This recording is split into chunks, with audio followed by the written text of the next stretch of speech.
really big into charity and everything. Hold on, my friend. We're going to go live on YouTube right now. And then the show will start in 6 minutes on the radio. Very good. All right. Hey, everybody. Welcome back on YouTube as it's night number 2 of our week here. And we're going to have a fantastic night tonight. Stan Gordon, the legendary Stan Gordon. I tell you, I have searched high and wide for a picture of his online that shows him having a bad hair day. Never. It's impossible. He's always got his hair done.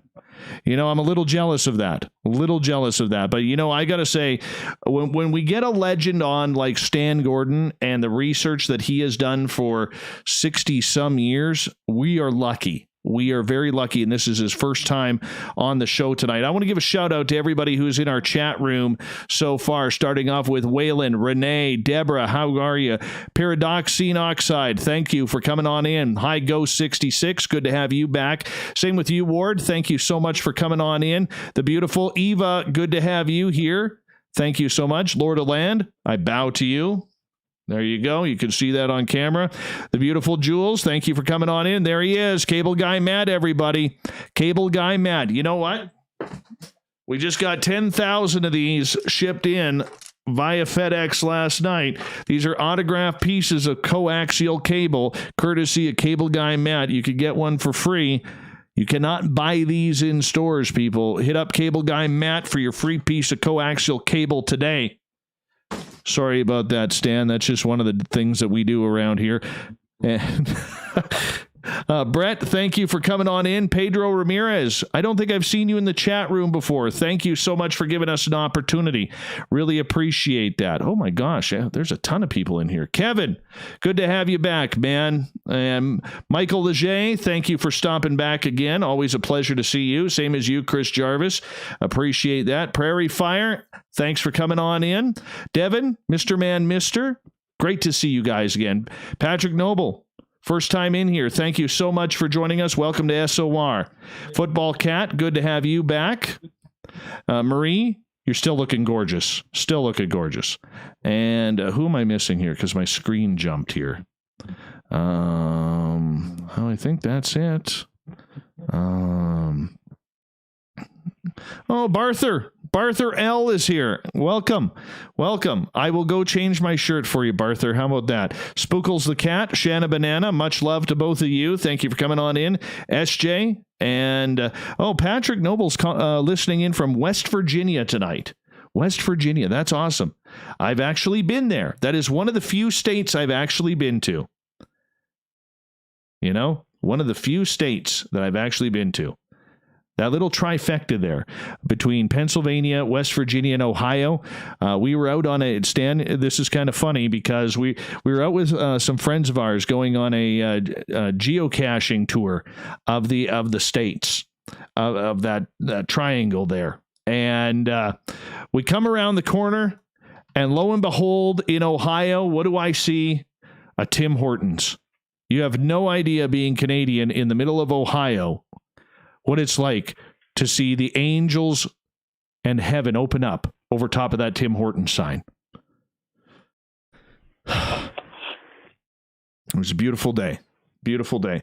We're about 2 minutes away here, Stan, from coming on in. Hi, Annie. How are you? Fabster, good to have you here. Lee Stu Gerson is here, everyone. Make sure you give a clap to him. All right. Make sure you give a clap to him. Lon Strickler's in the room here. Lon Strickler, I'll be using your story that you sent me with Drex later on tonight as we go live at the final half hour with Drex from the Chorus Radio Network in Vancouver. So we're going to have a lot of fun there. Bomber, good to have you back, man. Thank you. Thank you. The legendary Stan Gordon tonight, everyone. We are on the ball for a great, great show, and I am pumped up for it. Pumped up, and you guys should be too. You guys totally should be too. All right, Stan, we got about 35 seconds here before we're going to go. I'm going to read an intro to the show and an intro to you, and then we are off and running, and we'll go to the bottom of the hour where we'll take a break right after that. And it'll be a lot of fun. Hey, PBR, good to have you back, man. Millennium, thank you so much as well. Appreciate you guys. Really do. All right, let's go here. Send out the final tweet. And why did that go over there to that screen? Let's go over here. And we'll turn that on. We're 5 seconds away from music, Stan. And 2, 1, music is on. Super chat is open in the YouTube chat. Thank you so much. Give us a thumbs up if you don't mind. Hit that subscribe button if you haven't already. Ring that bell thingy and do a little shopping on our website and join the Space Travelers Club as well. Let's have a great show, everybody. Here we go. Thank you, Fapster, for the super chat. From the mountains of central British Columbia to you listening around the world, this, my friends, is Spaced Out Radio. I am your host, Dave Scott, sitting in the captain's chair of SOR headquarters. We welcome you to tonight's show on our terrestrial affiliates across North America and digitally on TalkStream Live and Revolution Radio. If you want to take a listen to our archives, they are free at youtube.com/Spaced Out Radio. Just do me the favor, hit that subscribe button. Follow us on Twitter at Spaced Out Radio for the show, and on Instagram at Spaced Out Radio Show. Our website is spacedoutradio.com, where we have a plethora of features for you, including rocking out to Bumblefoot and reading up on Captain Shirk's SOR Newswire and much more. Tonight's show is brought to you by Chive Charities. Help make the world 10% happier by visiting Chive Charities today. You can find them on our website. Since 1965, Stan Gordon has been conducting on-scene investigations of mysterious encounters throughout Pennsylvania. He has been involved with the examination of thousands of UFO and other strange reports from across the Keystone State. During the late 60s, Stan acted as a telephone report sighting coordinator for the UFO Research Institute of Pittsburgh. He has been internationally recognized as an authority on the subject of UFOs and the Bigfoot phenomena. His website, stangordon.info. Then at the bottom of hour number 3, I will bring you the SOR Newswire, brought to you by Paranoia Magazine. Mr. Stan Gordon, for 5.5 years, I have waited for this moment to get you on our show. Thank you so much for taking time out of your evening to spend with us. Well, thanks, Dave, for having me on your program. I've heard a lot of good stories about your radio show. Well, I'm glad you're here, too. And you know, we have a lot of mutual friends in Butch Witkowski, Lon Strickler, Eric Altman, the crypto guru, Ronald Murphy.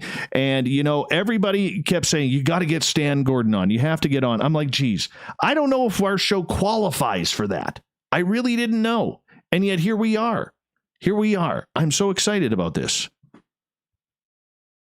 Well, thanks for having me on. I understand you have quite a listening audience, and I'm sure tonight we'll share a lot of very intriguing reports. Stan, you got into this at the young age of 10. What intrigued you at 10 years old to start looking into all of these strange phenomena? Well, I was a curious youngster. I was interested in science and electronics when I was very young. And it was just a coincidental occurrence that my birthday happened to be during the Halloween season, and my parents decided to give me an AM radio for my birthday gift on my 10th birthday. And I was tuning around the AM radio dial that night, and because of Halloween, there were some radio shows talking about strange occurrences, haunted houses, flying saucers, strange creatures. And I was curious enough to want to find out if these people were making these stories up or they're telling the truth. So I began to make a lot of frequent trips to our local Greensburg library, read all the books they had on the subject. And then I began to scrutinize the newspapers. I would cut articles out of the paper, make scrapbooks about strange stories. And that's how it all began for me. And I was 16 years old in 1965 when the incident happened near Kecksburg, Pennsylvania. And that's the case that really got me to go out into the field to begin to do firsthand investigation. And in the late 60s, I got involved with a group in Pittsburgh called the UFO Research Institute. It was a small group of mainly professional people. There were some engineers, some other professionals, and the one person that you would recognize his name who started that group was Stanton Friedman. So Stanton was working for Westinghouse at that time, and as I remember, I believe I was the youngster of the group, but I already had a lot of experience already investigating reports and interviewing people, so I became a telephone sighting coordinator.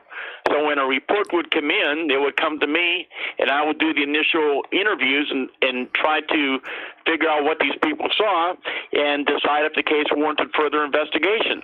So that's what I did, and I stayed with that group until they closed down. I believe it was around sometime around 1969. So I decided at that point that I was going to organize my own hotline for the public to report UFO sightings.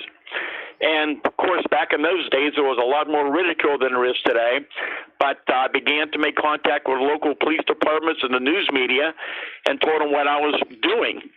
And I tried to do it very seriously and make them aware that I was really going to look in these cases seriously, and if they got any reports, even if they wouldn't investigate them, if they would at least let people know that I was around, I'd appreciate it.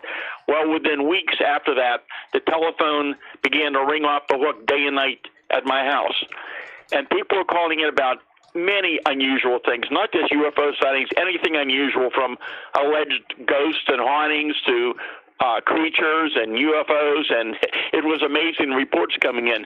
But it became very apparent very quickly that I couldn't handle this all on my own. So I decided I was going to try to organize and set up a volunteer group of research people to investigate these reports. So in 1970, I founded the first of three groups. That was the Westmoreland County UFO Study Group.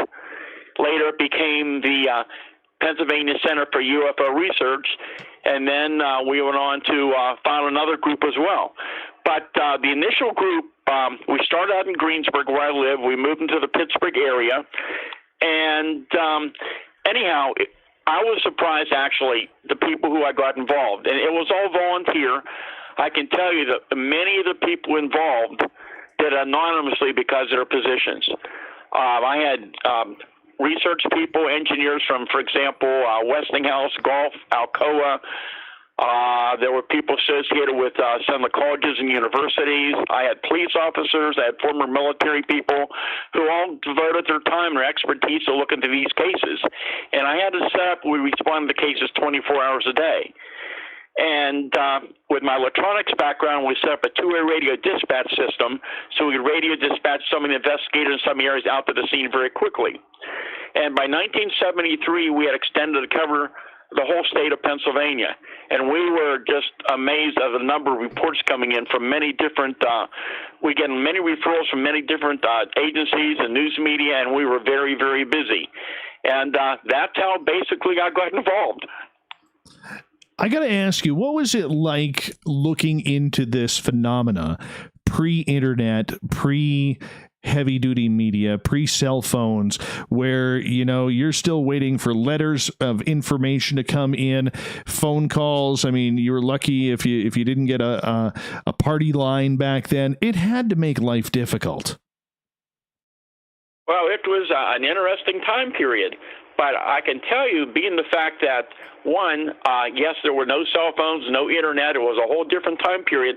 So a lot of the reports we were getting were initially coming into police departments or news media, and they were being referred over to our group to investigate. But what was interesting was, as time went on and different sightings were going on, especially we'll talk about that massive wave in 1973 with UFOs and Bigfoot sightings in Pennsylvania, the news media was covering it very heavily, and most of them were taking it very seriously. So there was a lot of news media coverage at the time, and actually not just the newspapers, but on radio and TV as well. And so there was a lot of interest back in those days. And I will say that a lot of our local media actually gave it some very serious attention. And so it's, you know, over time things have changed, but that was a great period of time to live through. And the events that took place during that time were just amazing. What was it like getting reports from the police on this? Because I just can't imagine in today's day and age of the local RCMP detachment here calling me up and saying, hey, Dave, by the way, we have a haunted house case over here. Do you mind bringing your gear to investigate? Or there was a Bigfoot sighting in someone's backyard. Do you mind coming on over here? I just do not see that happening in today's day and age. Well, I should tell you a little bit about that period of time and about this major outbreak that occurred. And it was very lucky that my research group was already established, because nobody knew what was coming in 1973. So here's 1973 starts, and first we have this massive UFO wave. It actually started January 1st and continued to the last day of the year. There were literally hundreds and hundreds of UFO reports coming in from, I'm in Southwest PA, but it was coming in from all over this area and most parts of the state as well. And actually the news media, once again, was covering some of these cases. And a lot of these were not just lights in the sky. There were many, many reports of large structured objects very close to the ground. I mean, we had incidents where they were pacing cars, hovering over highways. There were landing reports. There were incidents on the Pennsylvania Turnpike. I mean, it was just incredible. And very, very detailed reports. And so all these sightings are going on, but it got much more fascinating in the summer of 1973. That's when we had the biggest Bigfoot outbreak ever documented. And that, again, that occurred in the summer, but it continued in 1974. And I can tell you, we've had Bigfoot sightings in Pennsylvania documented, as far as I can recall, every year since then. And so it was an amazing time period. And with all those Bigfoot reports, many of them were close-range observations. Many of them occurred in daylight. There were instances where there was more than one creature seen together at the same time and place. And in many cases, my teams would be out there within minutes to hours after the incident occurred. That's why we were able to document them so thoroughly. And again, back then, when I started in this field, when I heard about Bigfoot and when I knew about Bigfoot as a youngster, and then I began to investigate them in the 1960s, the cases in Pennsylvania, I was convinced at that point that we were dealing with some type of an unknown animal, an unknown primate. But 1973 comes around with all these reports coming in. And you got to remember now, we're getting widespread reports from miles and miles apart from people who don't know each other. There's no way for them to communicate this, and they're giving us very similar details. But some very strange things began to come to our attention, that we began to wonder, what are we dealing with? One of the first things that turned up was my teams would get out to some of these locations. There would be series of footprints, large tracks, sometimes very big strides between them, under different type of ground conditions, and even certain times of the year, even in fresh, heavy snow. But what was so intriguing was, in some cases, these tracks would go on for a distance, suddenly stop, vanish, and disappear, which made absolutely no sense. I mean, under some of the conditions that we saw them in, there's no way it could have been fabricated, especially in the snow conditions. And then some things began to really make us wonder what was happening. We would have a UFO sighting, for example, in a particular area. Within sometimes minutes, hours, days later, we'd have a UFO sighting or vice versa. And then we had some amazing documented cases with UFOs and Bigfoot seen together at the same time and place. And that's when things really, really began to show up that were very, very fascinating and very, very strange and unusual. And there were incidents out there that began to indicate to us that Bigfoot may be something much stranger than an unknown animal. And we can talk about some of those cases. You know what? I do want to get into those, because the one thing I want to ask you before this, though, Stan, is why did you make that change? Because there are a lot of people out there today, and you've heard the terms.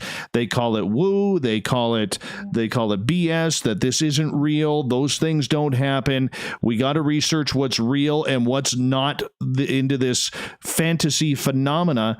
Yet your research leads you down this path. What's your call and response to people who are saying that they shouldn't even waste their time? No researcher should waste their time looking into these sort of patterns. Well, I can just say this. This is something we were not looking for. I had no idea that we were going to be running into these type of reports. And, if you only had one or two reports, you make you wonder, well, what are we dealing with? But when you have so many different people, and it's not just 1973, it's been many years since this now. And in the last few years, there's been some amazing cases here in Pennsylvania with these strange aspects of these cases.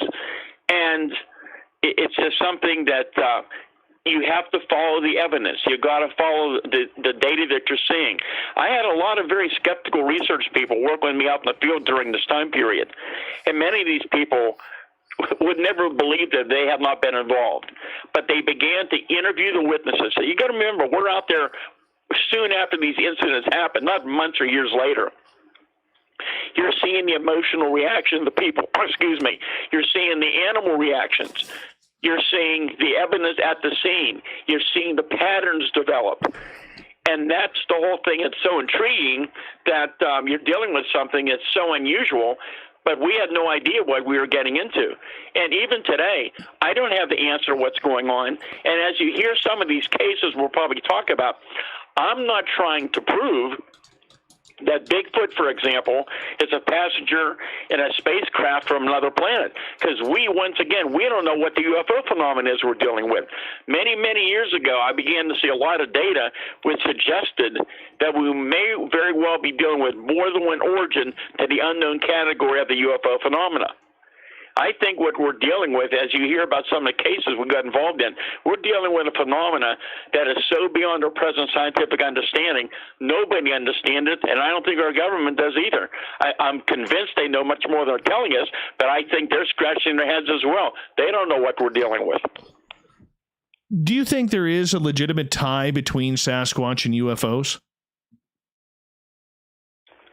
There is in some cases. First of all, let me say this. Most UFO sightings have no association with the Bigfoot, and vice versa. But there is indeed some very well-documented cases where this occurs. And it's not only in Pennsylvania. I mean, I started writing about this back in the 1970s after that major wave in 73 into 74. And I had contact with many researchers and some witnesses around the country and other countries as well. And I found out that very similar cases, even back then, were known to many researchers, but they were reluctant to talk about it. They didn't want to publish it because they were afraid of being laughed at by their peers. My position has always been, I don't have the answers, but this is the kind of phenomena, these are the kind of reports that are showing up, and I'm not going to hide them under the rug and pretend they aren't happening. I don't know what's going on. We're trying to find out. Stan, how personal are these reports, though? Are they just from police, or are they from the local public who has no knowledge of this subject, and all of a sudden something strange happens right in front of them? Oh, yeah. Well, very few would be from just law enforcement, even though there were cases that involved law enforcement. But these were generally the general public, people from all walks of life. And, I mean, men, women, children, school teachers, outdoorsmen, police officers, pilots. I mean, dealing with all these different phenomena. These are all people from all different walks of life. Most of these people over the years, on which I've dealt with thousands of people, I deal with these cases regularly. I still do. And so many of these people, and some of these people I've been in touch with from years and years ago. I mean, we're talking 30, 40 years ago in cases I worked on. And many of these people's lives were dramatically changed by the experience because they encountered something that was not supposed to exist, and they had a very difficult time dealing with it.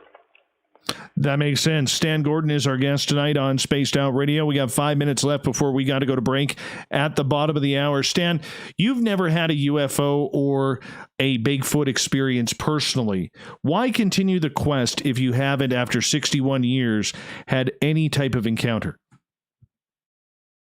Oh, one, no, I have never personally seen a UFO or Bigfoot myself. I've seen a lot of evidence out in the field over the years. There were some instances, one in particular, during that 73 wave on a farm in Westmoreland County where there have been repeated sightings by many people in different locations, and we were trying to stake out some of these areas during that time. And there was one night when we had gotten a call that this thing had come back to this farm, so we got in our vehicles and headed out there, and the animals, the dogs wouldn't bark. The animals on the farm animals were very, very quiet.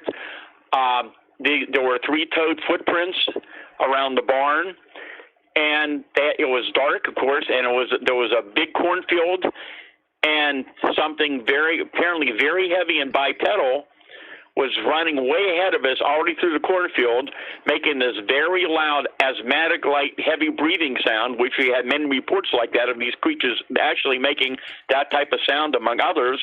And we chased it and recorded the sound, but whatever it was, we never caught up to it. But when you talk to so many people, you see the similarity in the patterns. You see the similarity in the evidence you found. And these reports are ongoing year after year. I get reports all year round, every year, in all type of weather conditions, beautiful afternoons, during storms, all kind of conditions. These things are continuing to happen. And, I mean, just from the information I get and the other researchers I'm in touch with and reports they get, it's very likely that this phenomenon is much more active than people realize. It's amazing how many reports we probably don't know about. How many reports are you taking a year then? Oh, it varies year after year. I mean, I hear probably hundreds of them a year of different cases that I obtain or I get from other researchers, other resources, and but it goes year to year. I mean, there were that case alone back in '73. There were hundreds of UFO cases and dozens of Bigfoot reports. But reports come in every year, and it varies year to year. 2018 and 2019 were very active. We can go over some of those cases as well. And even surprisingly, even with the virus situation ongoing, reports have been coming in steadily. Not the big numbers, but we're getting some very interesting reports in the last several months. That's an interesting point, as we got about 2 minutes left here. You know, with the virus and locking people down right across North America and the world, are you surprised that sightings have gone up?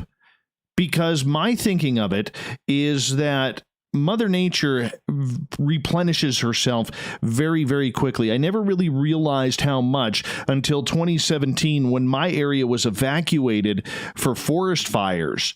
And within days, I had a couple buddies on the forest volunteer fire department here, and they were fighting the forest fires. And they said, you know, right on our street, because one of my neighbors was fighting the fires as well. And he was saying, like, right on our street, there were black bears and there were cougars and there were deer and all sorts of wild animals walking around like nonchalantly, like nothing is going on.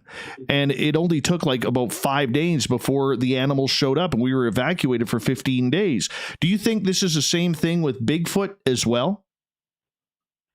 Well, once again, the activity I've seen in recent months, we're getting reports, which, again, I get reports every year, and not as many people of course, are out, but we're still getting some very detailed reports, not the huge numbers, but 2018 and 2019, before this started, there was some surge of activity and some really detailed close-range encounters of various cryptids and UFO sightings, some in daylight.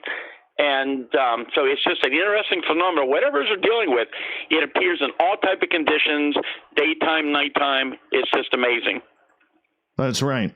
And we only got about 30 seconds left here before we got to go to break at the bottom of the hour. Our guest tonight, Stan Gordon, legendary cryptid, UFO, paranormal researcher. There isn't anything this man hasn't chased down. I wonder how many pairs of sneakers he's gone through over the years, running after Bigfoots and dogmans and werewolves and ghosts and aliens in between. We're going to hit them up next on Spaced Out Radio here. Stan's website, stangordon.info. So you're going to want to make sure that you check that out as well. We're going to get into some of the stories and some of the reports that he has dealt with this year alone. Coming on up on Spaced Out Radio, it's going to be a wonderful night of cryptids. So stay tuned. Get buckled up, because we're in for a real fun ride tonight on the Woo Train. More Spaced Out Radio coming up next. That was a fast half hour. Holy cow. Fly on by. Yeah, that's it. That's it. Well, you may want to, I mean, however you want to do it is fine, but you may want, since we start talking about the 73, we may want to talk about some of those amazing UFO Bigfoot strange cases at that time that began to indicate we're dealing with something much stranger, and then go into the more recent reports of some similar cases. Sure. We can lead off with that. Absolutely. And again, we have the Thunderbird sightings, the Black Panthers, the skinny humanoid thing has been showing up around Pennsylvania, around the country in the last few years. There's all kinds of things to talk about. and some great classic UFO cases I worked on. Oh, wow. Yeah, we'll definitely get into those. I'm just writing it all down here. I want to learn about that strange little alien thing.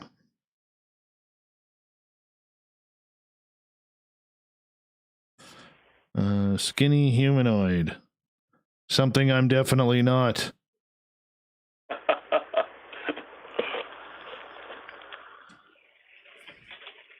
Fabster, thank you so much for the super chat. That is way too much, dude. Way too much. That is just like a wow.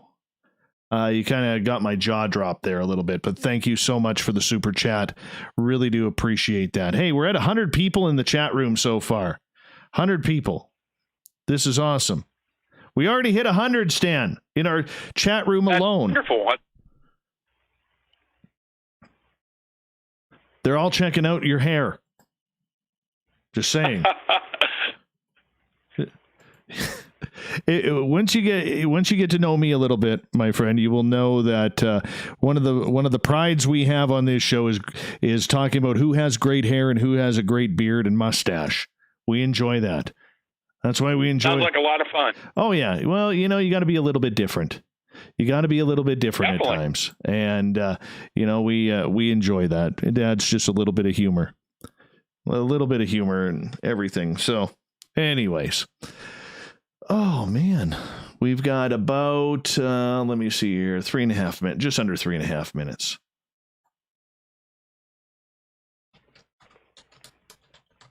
There's, until the virus started around here, I had many speaking events I was scheduled for, which of course are postponed this year. But last couple of years, one of the lectures I do, it's called Strange Aspects of Elusive Bigfoot. And we get into a lot of the strange things that a lot of people have never heard about Bigfoot before, which suggests, again, there's something other than normal flesh and blood animals. And it's just amazing the reaction I'm getting from the public. I mean, even from some of the people who attend my lectures from the scientific community have said, you know what, that's one of the only things that makes any sense, which is why there's no bodies of Bigfoot. And we'll get into some of that, I'm sure. Absolutely. Hey, 1 second here. I just got to give a shout out. My buddy, Gary, from Mighty Moose Beard Oil, Gary Vermeer. Don't worry, he is Dutch. He is the man who makes this wonderful stuff, Mighty Moose Beard Oil. So if you have a wonderful beard or you got long hair like I do and you want to get rid of them tangles or anything like that, just get yourself some Mighty Moose Beard Oil. And I got to tell you, this stuff smells great. And if you're in the United States and you order some of this, remember, you're paying in Canadian dollars. All right. So you're actually getting a discount. I think what, $1 Canadian is worth about, $45 US or pardon me, $1 American is worth about 45 Canadian right now. So, you know what? Get yourself some of this. This works real well. So make sure you check it on out at mightymoosebeard.com. Check it on out. There you go, Dutch. Love you, man. And I'm sorry, my beard is short. My buddy Gary makes this great beard oil, Stan. Fantastic. And I went and shaved my beard. I trimmed it right up. It was terrible. There you go. I know. I blew it. But I still push his stuff, man. And don't forget to use this code SOR 2019 on there. That's right. Okay. Who else we got here? We got about 1 minute and 10 seconds, sir.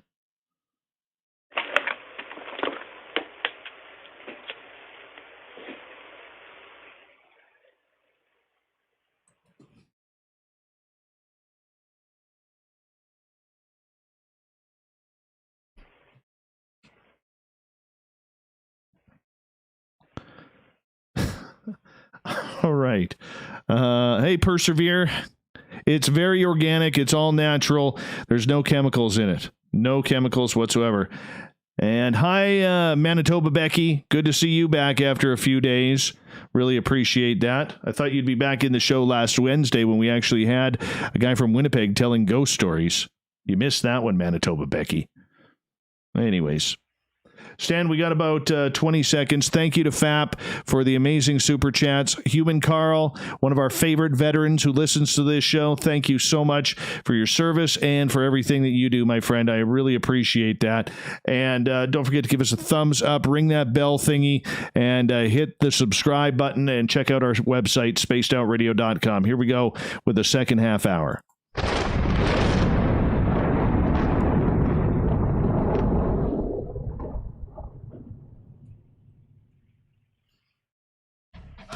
All right, music's on.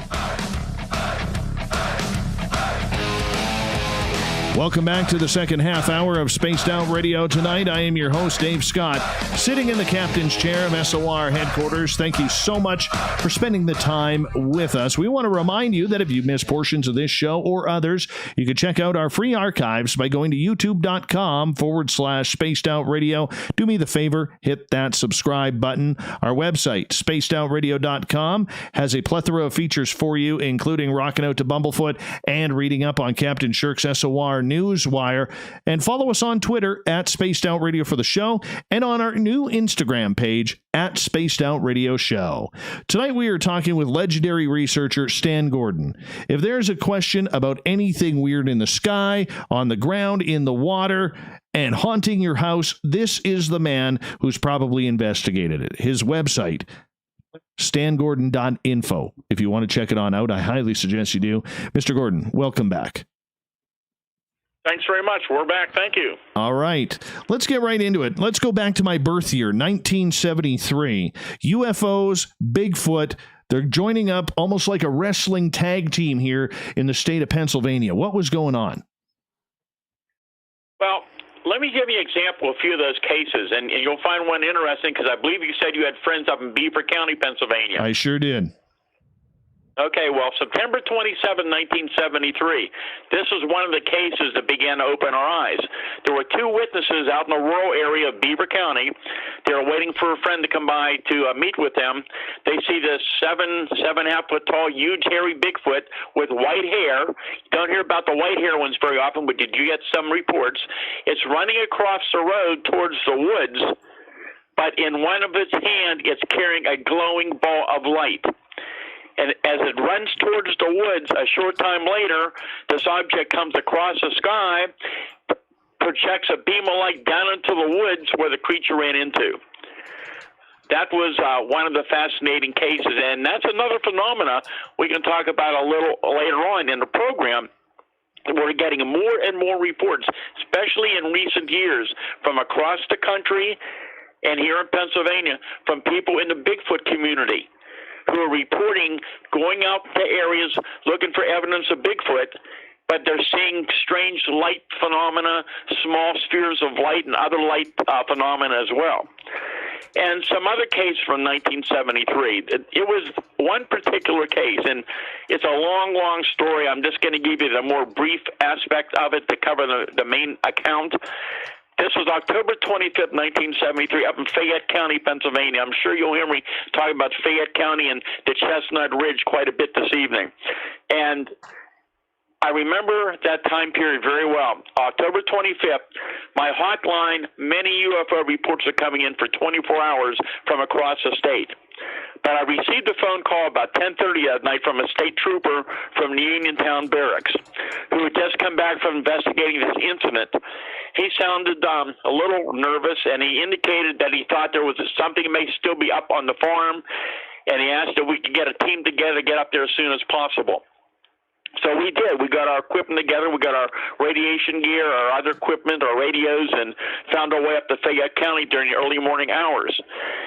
What I found out was at about 9 o'clock that night, in this rural community outside of Uniontown, there's about 15 eyewitnesses.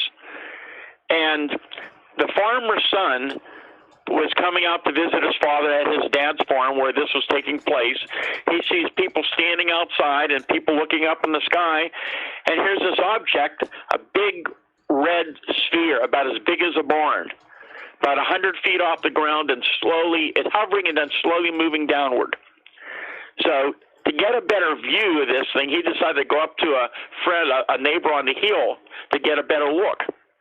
And it looks like it's going to land on his dad's pasture. So there were two young boys up there, and they decided they want to go up and see what this thing is. So they go over to his dad's farm, and he grabs a 30-06, which is a quite high-power weapon, and a handful of ammunition. I didn't realize it till later, but within that ammo, he had two tracers.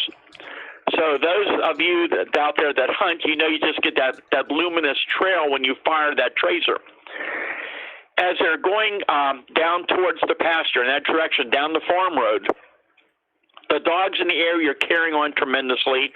They hear this high-pitched whining noise and these baby crying sounds. They make their way up towards the pasture, up the hill.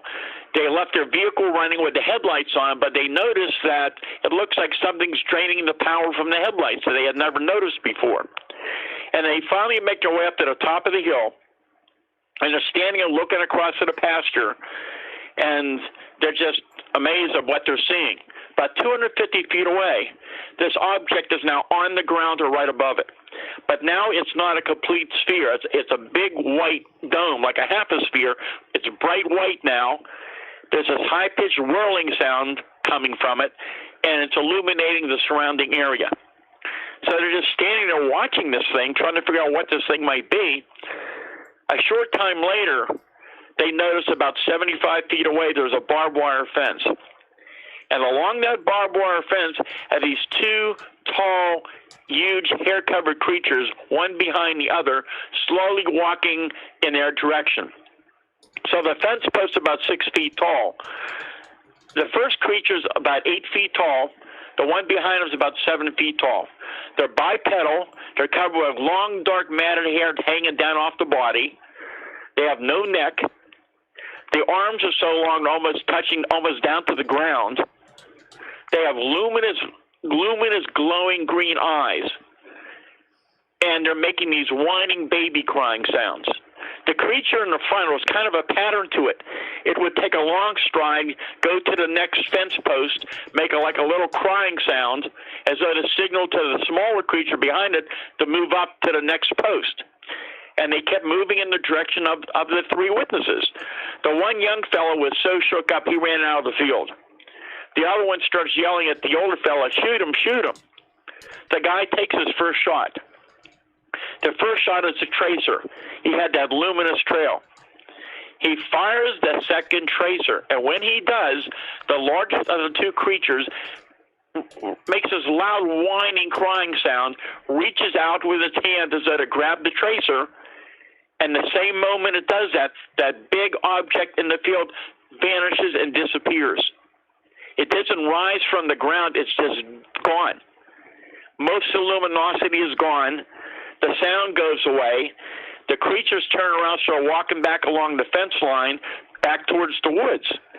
At that point, he's now firing live ammo from his 30-06 into the creatures. And he told me, he said, "So I've been hunting all my life." He said, "I know I hit, especially that big one." He said, "I know I hit it, but there was no effect on it whatsoever." And he said, "I'll never forget how that thing just stared at me with those glowing green eyes as I was pumping live ammo into it, and there's no effect on it whatsoever." So they ran back to their vehicle, went back to the farmhouse, tried to explain to the family what happened. They went to a neighbor and they called the state police. When the officer arrived 45 minutes later, the witness said, "Look, just forget about it. You can think I'm crazy." The trooper said, "Look, we had a report of two similar creatures up on the mountain the night before. I have to investigate the report." So they went up in the troop car, and I interviewed the trooper, and he said they were looking around, and he said the area where the object was on the ground was self-luminescent and glowing, about 100 feet or more in diameter. He noticed the farm animals wouldn't go anywhere into the area. He said he stepped into that area. He said it seemed a little warmer temperature-wise. The luminosity rose up from the ground, and he said he felt if he had a newspaper, he could have read the newspaper from the light coming off the glow. And again, to shorten the story, they went back to the state police barracks. Both the trooper and the witness were separately interviewed in two separate rooms, and after that, they called my team up to follow up on the investigation. And it was there was some interesting other phenomena, other things that happened during the night. It's a long, long story, but that was the case that convinced myself and my team that there's a lot more to this phenomenon than any of us ever might really at that point understand at all. We had no idea what we were dealing with. And then the cases got stranger and stranger, and we began to get reports that suggested that we were dealing with a creature that was much more unusual, for example, than just a normal unknown flesh and blood animal. There was a case up in this area where a man was running his hunting dogs, and he had a lot of property up there, and it was dark, and he sees this figure in the distance, and he yells out and said, "What are you doing on my property?" There's no response, and he soon realized it's a large, tall, hairy creature that's running ahead of him. He grabs a sidearm and starts shooting at it, and apparently what was said was that he apparently hit it, and this thing physically disappeared in front of him, but he could still hear it running away. But it was a case that happened up near that area, up near Ohio Pile, February 6, 1974. This was the case that convinced me that we're dealing with something very, very unusual. And you might remember this time period, and probably a lot of your listeners do. Here in the United States, there was a big national truckers' strike. There was gas rationing going on. So I couldn't get up to the scenes the next morning because I couldn't get gas locally.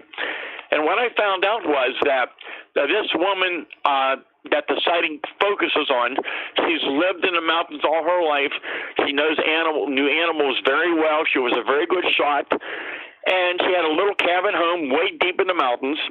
She was sitting there that evening, February 6, 1974, watching TV, and she heard a noise, a commotion on her little front porch. She had some empty pop cans out there, and something was disturbing the cans, knocking the pop cans around. And it was 2 or 3 weeks before that it was a pack of wild dogs that come through.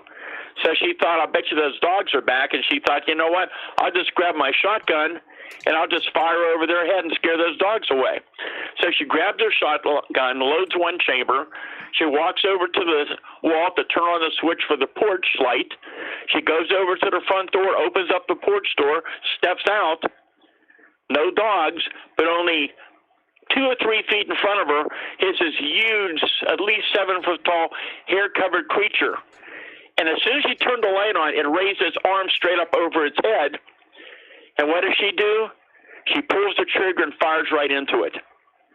She said there's this bright flash of light, like the flash on a camera, and the creature physically disappears right in front of her.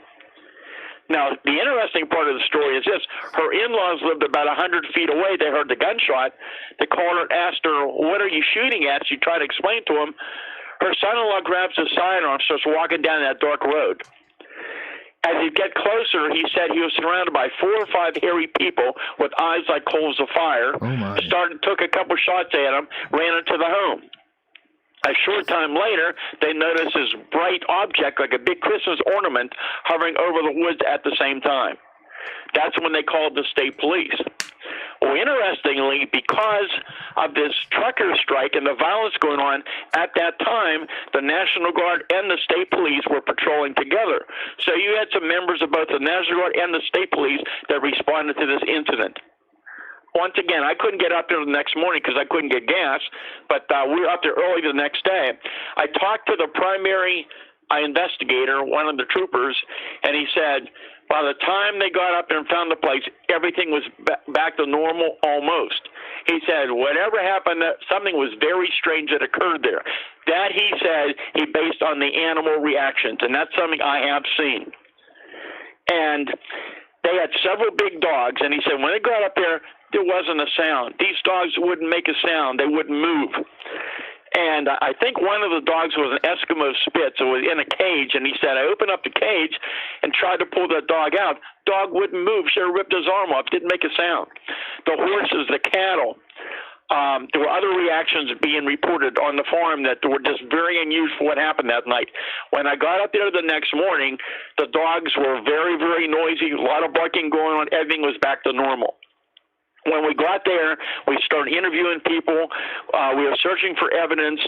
One of the county animal officers came in also to investigate, and he joined us, and we searched for evidence. And it was a very, very intriguing case. That was one of a number of very strange cases which began to suggest that we're dealing with something very, very strange and unusual. And the more I've looked into this phenomena, and I've investigated multitudes of cases now, and I've talked to many, many researchers from around the country and other parts of the world over the years that have similar kind of cases going on as well, that indicates that we're dealing with something that has a physical and a non-physical component to it, and which may well be why we have no bodies of these creatures. For lack of a better term, I think we're dealing with something that's interdimensional, that under certain conditions, these creatures and possibly certain types of UFOs and even other cryptids, which I found similarity in some of these cases as well, under certain conditions, they come into our physical reality. Sometimes they look physically solid, but sometimes not always. Sometimes they leave physical evidence and they're gone. And that's just some of the strange things that began to turn up during that time period. Interesting. That, I mean, just hearing the energy in your voice, hearing you get excited about this. I mean, I'm a firm believer too that there is something very supernatural about Bigfoot. At this point, when all of this is going on, and you're now starting to put the puzzle pieces together, where you're starting to think, you know what, maybe this is not an Earth-like creature. Where do you think this creature is going? Do you think it's walking out of in and out of dimensions?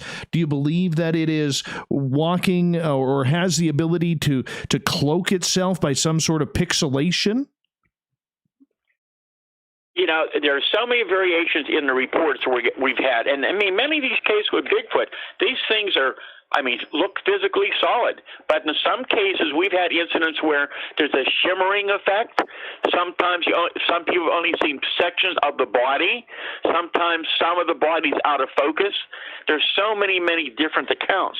And, I mean, just to give you an example of a case that's kind of interesting, and this just happened during the wave of 2018. This happened down in the Mon Valley region outside of Pittsburgh. The Mon Valley is these small communities along the Mon River, the Monongahela River. Many, many reports of a lot of strange incidents down there, from thunderbirds, strange water creatures, lots of UFO reports. I mean, a lot of cases, a lot of sightings down there during the 73 outbreak. But this is more recent. This was November of 2018. And, I mean, I talked to this witness a very short time after it occurred. And we were down the next morning. Eric Altman and I were down there early the next morning interviewing the witness, and it was a really interesting case. It was a very cold, rainy night. It was a 2-lane farm road, and it was very dark, and this fellow comes around the bend. He's riding down this road, and about 50 feet in front of him, he notices there's something standing on the left side of the road. He slowly moves closer, and he puts his high beams on, and suddenly, I mean, this huge, hair-covered Bigfoot creature literally walks out in front of his car. It's 5 feet in front of him, standing in the middle of the road, looking at him right into his face with glowing red eyes. And the witness was just stunned. And it was so close to him initially that he couldn't see the bottom of his legs or arms. And then the creature turned and ran off, taking very long strides as it leaped across the road from left to right, and it went up this little hillside with its long arms swinging as it ran. The hands of the creature were in a closed or cupped position, and the creature continued up this slight hill. The fella is driving the car. He grabs his cell phone to try to get a picture of this thing, and he follows the creature for a short distance. But then he said, all of a sudden, it's gone. He said, I know it's dark, but it was in my headlights. It was big, and it's just not there anymore. He said, I cannot see any possible way where it would have gone out of my sight that quickly. But anyhow, he when we went there the next day, I mean, this guy was still trembling, very, very shook up over it. Said this thing is like 7 foot tall, covered with shaggy brown and black hair on much of the body. He said it looked unhealthy, as though it was very sickly. And interestingly, here's something that we've heard on very rare occasions. He said there were areas on the body where the hair was missing, and it gave him the indication it may have had mange. And had a large, kind of a peanut-shaped head. The nose appeared to be large, about 4 inches long. The cheeks were sunk in and looked very unhealthy. And I mean, he described the arms, the hands, went to great detail about this. But I mean, this is just an example of the kind of reports that are going on. And I mean, some of the people have talked about how these things just suddenly appeared out of nowhere. They watch it walk across the road, and it's gone again. And again, if you were just getting a couple reports like this, but when you're getting a number of reports from different people from widespread areas, you've got to look at the patterns and realize these people are seeing something very, very unusual. We've got about 3.5, 4 minutes here before we got to go to break at the top of the hour.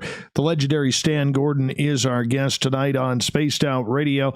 Stan, you know, a lot of people will listen to this and they'll say, look, are you sure you're not missing something? There has to be some sort of explanation as to how this creature can be able to blend in perfectly with its environment. We see it all the time with animals, where animals can just, you know, if it's a snake, slither under the leaves and it just disappears due to its own camouflage. How do we know this isn't happening with Sasquatch? Well, again, we only can go with the data that we're seeing from so many different people. And again, we have those cases of people who have shot at them or have seen these things suddenly appear and disappear. I remember one report during the 73 outbreak, when the initial reports I had obtained from a police officer had called me. This, again, was out in Westmoreland County along the base of the Chestnut Ridge. And he said this man came in one afternoon to the station. He said, "You're going to think I'm crazy, but this is what happened." He said, "My wife and I were taking a leisurely drive that afternoon. We're riding down the road, and this huge, hairy Bigfoot thing walks out in front of my car." And he said, "I hit it." And he said, upon impact, it physically disappeared right in front of us and was gone. I mean, why would people make up these stories? What do they have to gain? I mean, I've interviewed people even the last few years, experienced hunters and outdoorsmen, other very educated people who have encountered these things, and their lives have just changed because they cannot believe they saw what they saw and are having a very difficult time dealing with it in some cases. Really? So what are people exactly seeing? Have they seen it like disappear right in front of them, like vanish? Well, yeah, in certain cases, just like the lady shot at it and it was gone. But people have seen them. For example, I had a case, it was about a year ago. And this was two people in a car, business people going to work early in the morning. And this person, she said to me, she said, it's like this was like watching a movie. And she said, right in front of us, they had a very bright LED light beams on. And they said this thing suddenly appears out of nowhere, 7-8 foot tall, described it from head to toe, covered with hair, long arms swinging, goes across in front of them, and it's gone. Suddenly it disappears and it's gone. And again, it's all over the country. If you interview some of the other researchers around the country, most all of them have heard similar kind of reports. They're all aware of these things, but a lot of people don't talk about it. But interestingly, and I've been doing a lot of radio shows, and I've had contact with a lot of people in the Bigfoot community, and many of them were skeptical. But in more recent years, many of them are beginning to receive or be aware of or have their own experiences, and they're beginning to realize there's something else going on here. It's much stranger than just an unknown animal. And once again, we can talk about some of these strange light phenomena that some of these researchers have been seeing. And I've been investigating what I call mini UFOs for many years, going back to the 60s, and there's similarities to what many of the Bigfoot researchers are reporting now. Stan, I'm going to get you to hold right there because we are going to go to break at the top of the hour. Gosh, 1 hour down already. We got Stan for another 90 minutes here on Spaced Out Radio, and we are going to jam as much as we can with information to all of you in regards to light phenomena, Thunderbirds, Black Panthers, skinny humanoids. Yeah, I'm jealous of them. I'm very jealous of them. Maybe even dabble into the whole cattle mutilation because that still intrigues me. Absolutely. Stan Gordon's website is stangordon.info. Make sure you check it on out. He is one of the best, and he's on Spaced Out Radio tonight, hour 2, with the legendary Stan Gordon, coming up right after this. Stan, I'm just going to run my dogs outside. We'll take a quick break here, okay? Very good. Thank you. All right.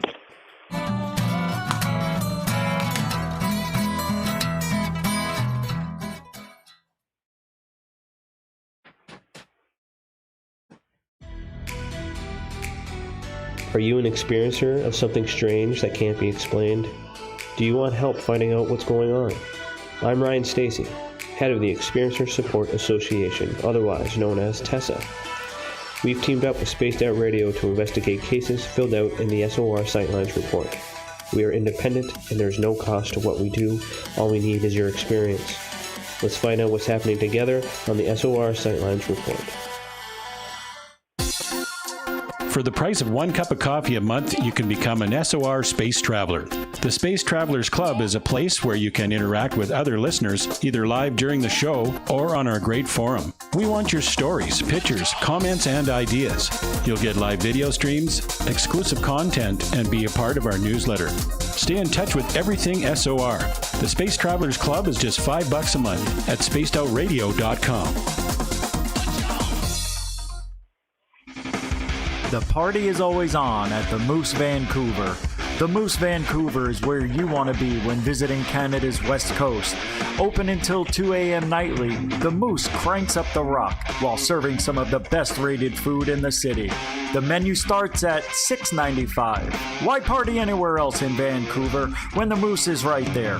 Get your horns up and rock with the Moose, the official party bar of Spaced Out Radio. We all know on Spaced Out Radio we love a good beard and mustache, so why not take care of your facial hair with Mighty Moose Beard Oil? Made in Canada, we're taking care of beards and stashes around the world. We use 100% natural ingredients with our oils and balms to make your whiskers feel silky smooth. Use promo code SOR2019 at mightymoosebeard.com today.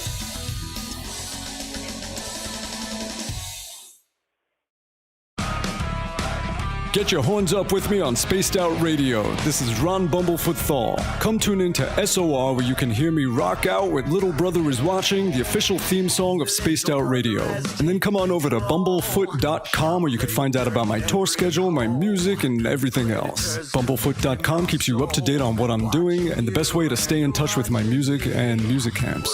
Sign up for my newsletter at bumblefoot.com and remember, Little Brother Is Watching. Hi, this is Amber Beckrud, and I want to invite you to subscribe to our YouTube channel where we store all of the SOR show archives for free. And as an added bonus, every 2 weeks I'm posting brand new content on Cryptid Tales, where I will get into some of the spookier legends and folklore from around the world and tell the stories that go with them. Find us at youtube.com/spacedoutradio and check out Cryptid Tales today. Drop a comment and let me know what you want to hear. See you there.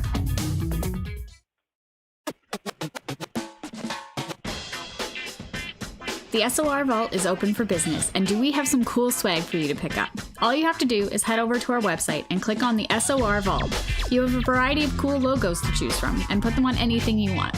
T-shirts, hoodies, hats, coffee mugs, you name it, we can get it to you. So do your shopping by supporting the store you love. Get your Spaced Out Radio swag at the SOR Vault today.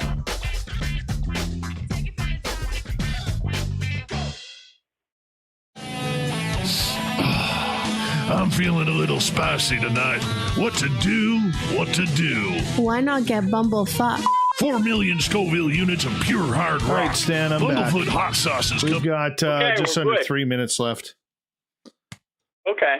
There's so much we can talk about. These mini UFOs, I think you'll find that fascinating because a lot of people never even heard about this before.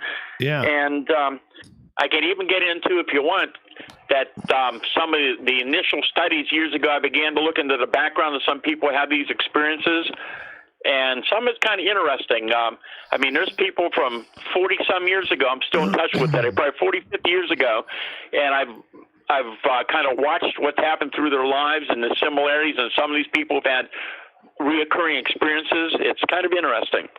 Well, let's just delve into it. What the hell? What the hell? That's it. All right. I'm looking forward to it. I really am. I really am. God, I love this stuff. The point I'm trying to get across again is I am not trying to say any of this is extraterrestrial. We don't know what it is we're dealing with. We don't know what the UFOs are because, well, we can get into that on the air too, but because some of these objects, they change form, they appear, they disappear. Yeah, there may be more than one type of phenomenon involved here. Oh, yeah. Well, no giving secrets. We got to wait till the show. We got to wait till we get back on there, and then we'll get into that. No problem. Yeah. We got about just over a minute. Hey, everybody on YouTube, I want to give a quick shout out to Ron Bumblefoot Thal tonight. He did something very, very awesome, our music guy. Today was my son's 7th birthday, and Bumblefoot actually FaceTimed my boy and sang him happy birthday tonight. And my son was so happy because my son just absolutely thinks the world of him. And my son goes up to him in his little coy voice because he's kind of shy at times. And he says, he's like, I watch all your videos. You were the best. I love you. And it was just the cutest thing. And, for somebody of that stature in the music genre, the number 8 guitarist ranked in the world in rock music today, to call up my son on his birthday is pretty phenomenal. So I'm pretty thankful. And I just want to give Ron Bumblefoot Thal a big shout out for being just an amazing human being. Thank you to FAP and Human Carl, for the super chats tonight. Thank you. We got 127 people in our chat room. Remember, hit that thumbs up if you don't mind. Radio and here we go, guys. Hour number 2 with Stan Gordon coming up right now. Spaced Out Radio. And on Facebook, Spaced Out Radio Show. Hour number 2 of Spaced Out Radio is underway tonight. I am your host, Dave Scott. Thank you so much for joining us. We really do appreciate you spending your important time with us. We welcome back everyone listening in on our terrestrial affiliates around North America and on the digital side on Revolution Radio and TalkStream Live. Remember, you could check out all of our archives. They are free for you at youtube.com/Spaced Out Radio. Do me the favor, hit that subscribe button. The Desert Clam is set the password for tonight in the SOR Space Travelers Club. Hump and Scrump. Hump and Scrump is your password. Use it wisely, Space Travelers, as the Clam sets the password each and every night right here on Spaced Out Radio. Our website is spacedoutradio.com, where we have a plethora of features for you, including rocking out to Bumblefoot and reading up on Captain Shirk's SOR Newswire as well. Follow us on Instagram, Spaced Out Radio Show, and on Twitter at Spaced Out Radio. Tonight we are talking with legendary researcher Stan Gordon. 61 years he has been on the lookout for everything strange and weird. Man, I would love to step into his library. I absolutely would. StanGordon.info is the website. You need to check this out because he is literally one of the best in this field and one of the most honest researchers we're going to find out there as well. Stan, welcome back. Thanks for having me back on. Thank you. Stan, before we get started with a lot more of the stories and information that you got, I have to ask you this burning question right now. All right. Do you have any theories as to what is happening? Like, if I were to pick your brain or step inside your brain, or one of our listeners was, what answers would they find? What have you been able to figure out or theorize? You know, I started thinking about that so many years ago. When we began to see certain reports coming in, we began to see certain patterns back then, and then something else came up, another case came up. It completely changed our thoughts and ideas of what was going on. All I can tell you is this: the more I know about the phenomena, the stranger it is. I said years ago, the phenomena is so strange it protects itself. It's so unusual. I think we're dealing with something that's far beyond our present scientific understanding. It doesn't make any sense, but the more I know about it, I think a lot of the phenomena we're dealing with, from what people in the paranormal field talk about with the orbs, all this other phenomena, with a lot of the UFO phenomena going on, with the cryptid phenomena, I think there's some association between a lot of what's going on. It's very involved. It's just very, very intriguing, and it's very, very strange. I think it's very strange, too, because unfortunately, we are no closer to the answers today as we were 50 years ago or 60 years ago when you started researching. At least that's my theory of it all. Would I be wrong in saying that, or are we closer? We've learned a lot over the years, but I think there was probably a lot more in the field, a lot more research actually being done years ago than there is today. I mean, there's a lot of new researchers out there, but I think many years ago, there was a lot of groups that were very involved. They had a lot of scientific people involved. They were out there doing the investigation. So there were many well-known groups back in the day. I mean, you had APRO, you had NICAP, you had Canadian group, CAPRO. There were many groups, and there were a lot of people really doing serious research. The problem was that most people had no funding, just like us. We did out of our own pockets for years and years. But there's still a lot of good researchers out there today. There's a lot of very good field investigators, as many in Pennsylvania and throughout the country and many other countries. And we're getting some really good information in. But I just think we're dealing with something that right now it's just well beyond any of our understanding. Do you believe then, as I've talked to David Weatherly, John Tenney about this, I've talked to the crypto guru, Ronald Murphy, Butch Witkowski, Micah Hanks, some guys I really respect in this field. Do you look at this field and believe, with everything that you have learned, that there is some sort of invisible thread that sews everything together and we're missing on that common thread? Well, here's something I noticed many years ago, and I really believe it's definitely associated. Many close-range, low-level UFO sightings, and many encounters with cryptids, with Bigfoot, with out-of-place animals like black panthers, with the Thunderbird reports, other cryptid reports we're getting. They commonly occur in the vicinity of high-energy sources. I have no doubt about that. If you look into a lot of the reports going on, very commonly you have high-tension power lines, power plants, you have windmill farms, you have reservoirs, you have railroad tracks, you have gas lines and gas wells. It goes on and on and on. Radio communication towers. I have no doubt that there's a big energy connection to a lot of the phenomena we're dealing with, whatever it might be. Do you think it's of this planet? I think, once again, that I'm seeing more and more indication, and there's so many cases we can talk about we haven't got into yet that are very strange, that suggest that we're dealing with something that seems to come into our physical reality at times. It can leave evidence at times, but they come and they go, which is interesting because even some of the verbiage that witnesses talk to me and give to me, they're giving me almost the same descriptions and using the same wording, that they never saw something move so quickly in their lives. They never saw something to suddenly appear and disappear. And some people have even said it was like watching a Predator movie where the thing is suddenly there and it's just suddenly gone. And you keep hearing that from so many different people. All right. When you hear these stories from people, how do you define what is true and what's just a story that they want to have some attention? Well, that's the first thing. One, I can tell you, probably 99% of the people that I talk to want no attention whatsoever. They have no interest in any publicity, and that's one of the first things they say to me is, you're going to think I'm crazy, but I just make sure you don't use my name.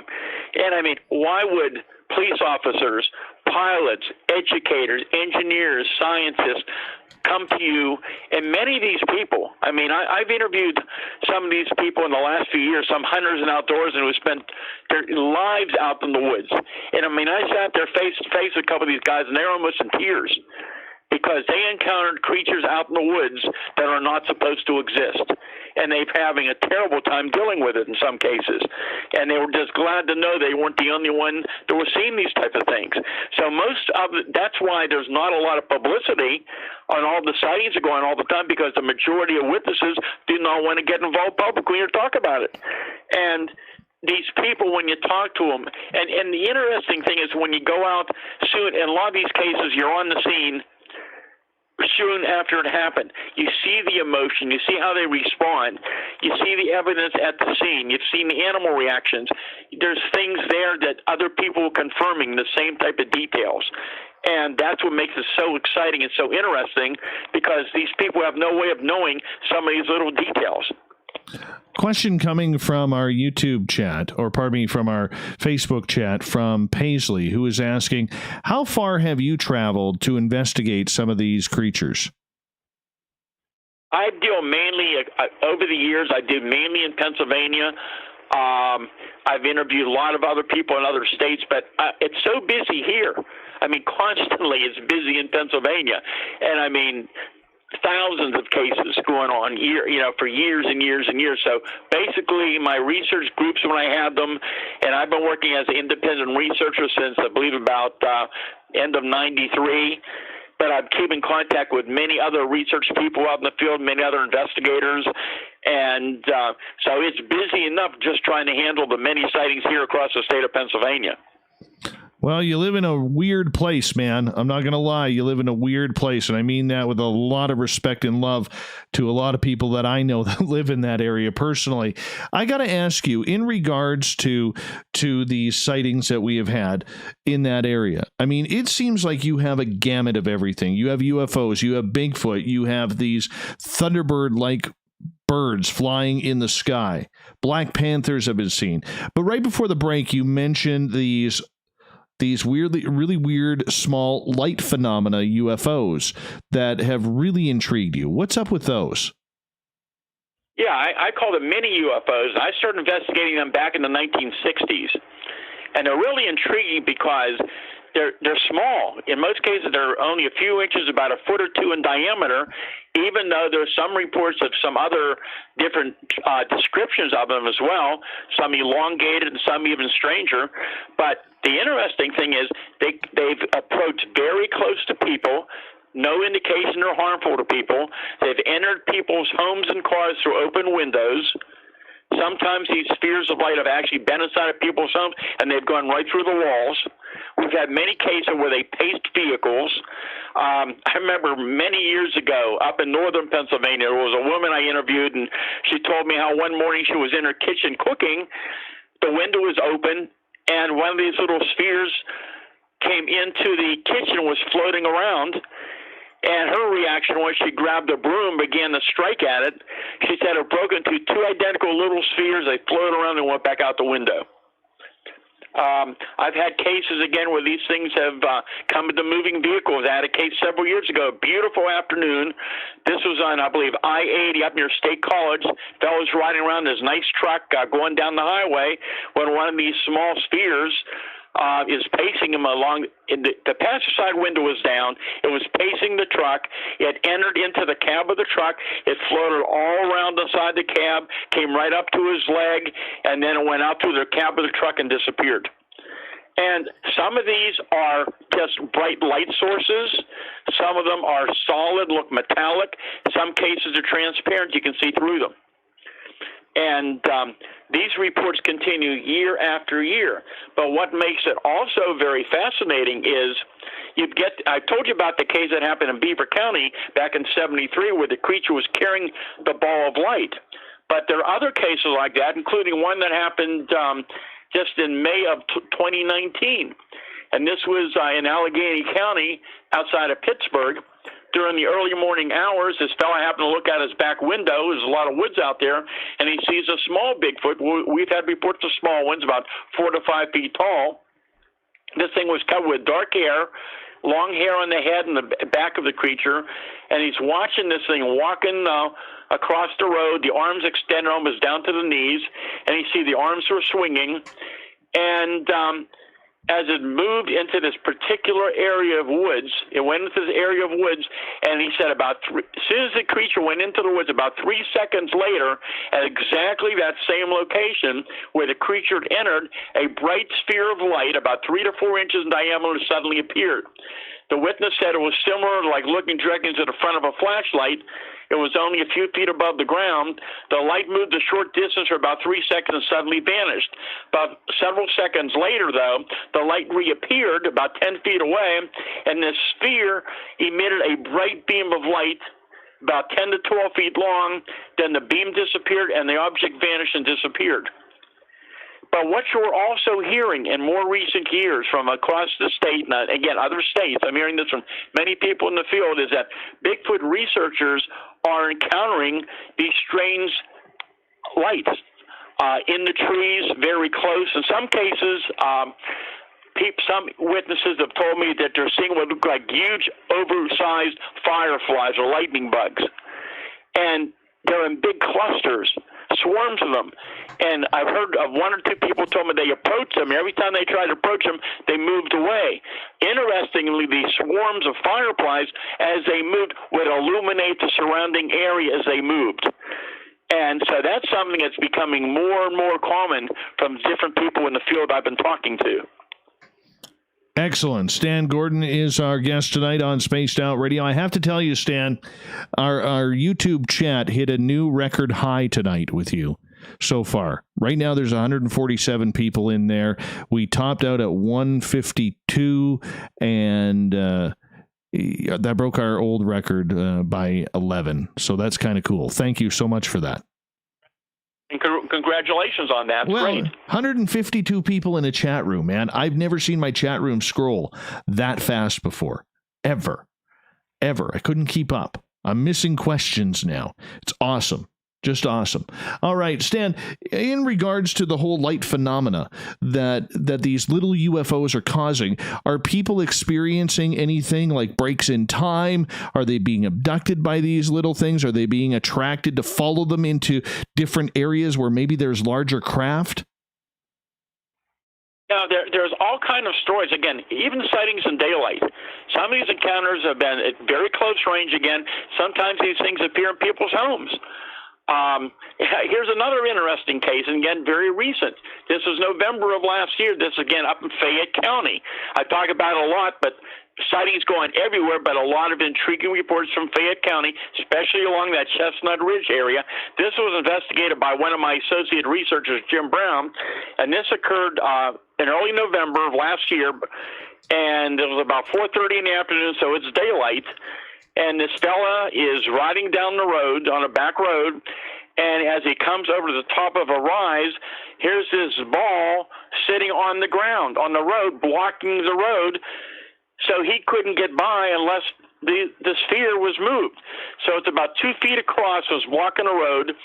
He couldn't get around it, so he stopped his vehicle, got out, couldn't figure out what this thing was, and he said, I sat there for a minute trying to figure it out, and he said that he began to move towards it, and within a few seconds, it began to vanish, and it just disappeared in front of him and faded away.